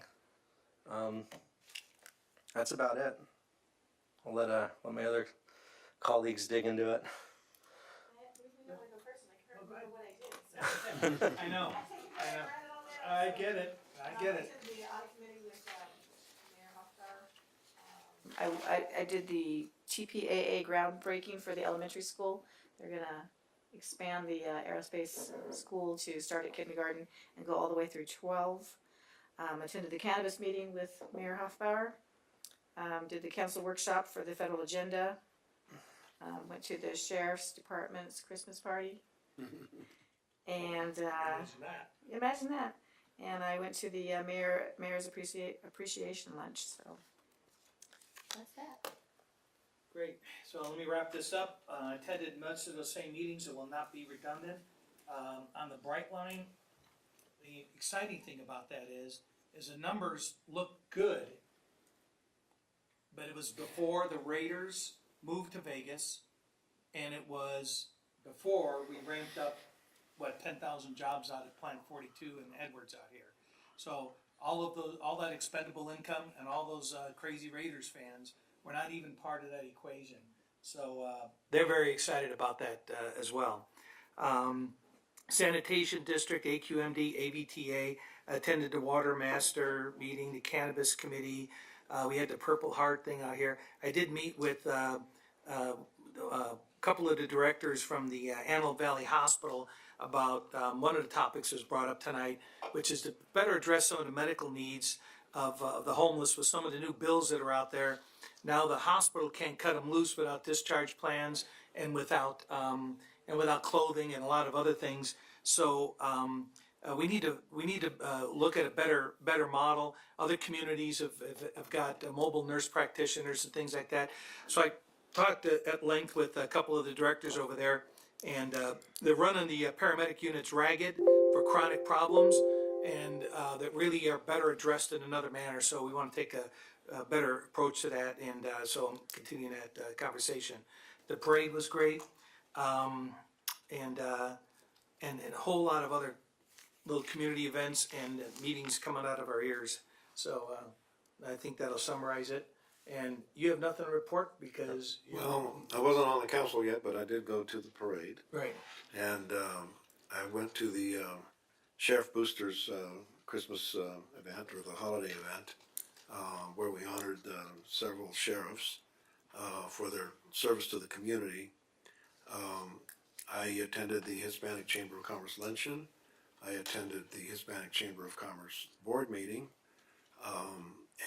So I expect to do a lot more as we move forward. At the next meeting, with the permission of the council, I'd like to address my concerns and issues, particularly jobs, infill development, filling in Palmdale Boulevard. I know that it has issues with Caltrans, and we need to deal with that. Yep.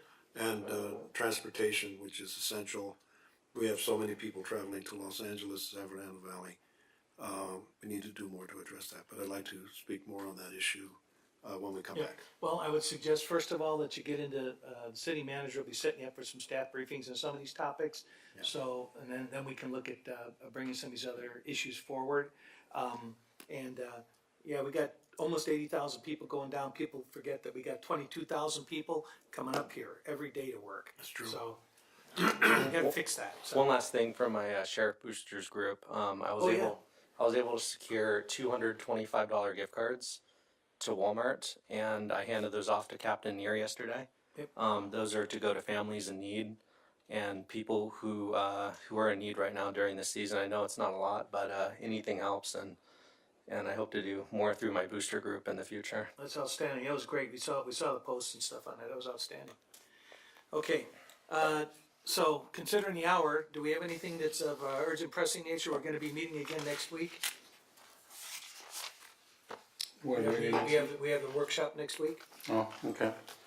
So you keep this census for some reason? What's that? Did you keep it for some reason? Yeah, I just want to talk to her before we leave. So, Okay. Do we have anything to? We have a closed We have session. a closed session. Okay, so we're going to adjourn to closed session, and then let me talk to you real quick before we go back. Before I go back there. Okay. Okay. Yeah, we all probably use the restroom. Thank you. Unless you want to stick around to hear a very boring report by the city attorney. It's up to you. Thank you.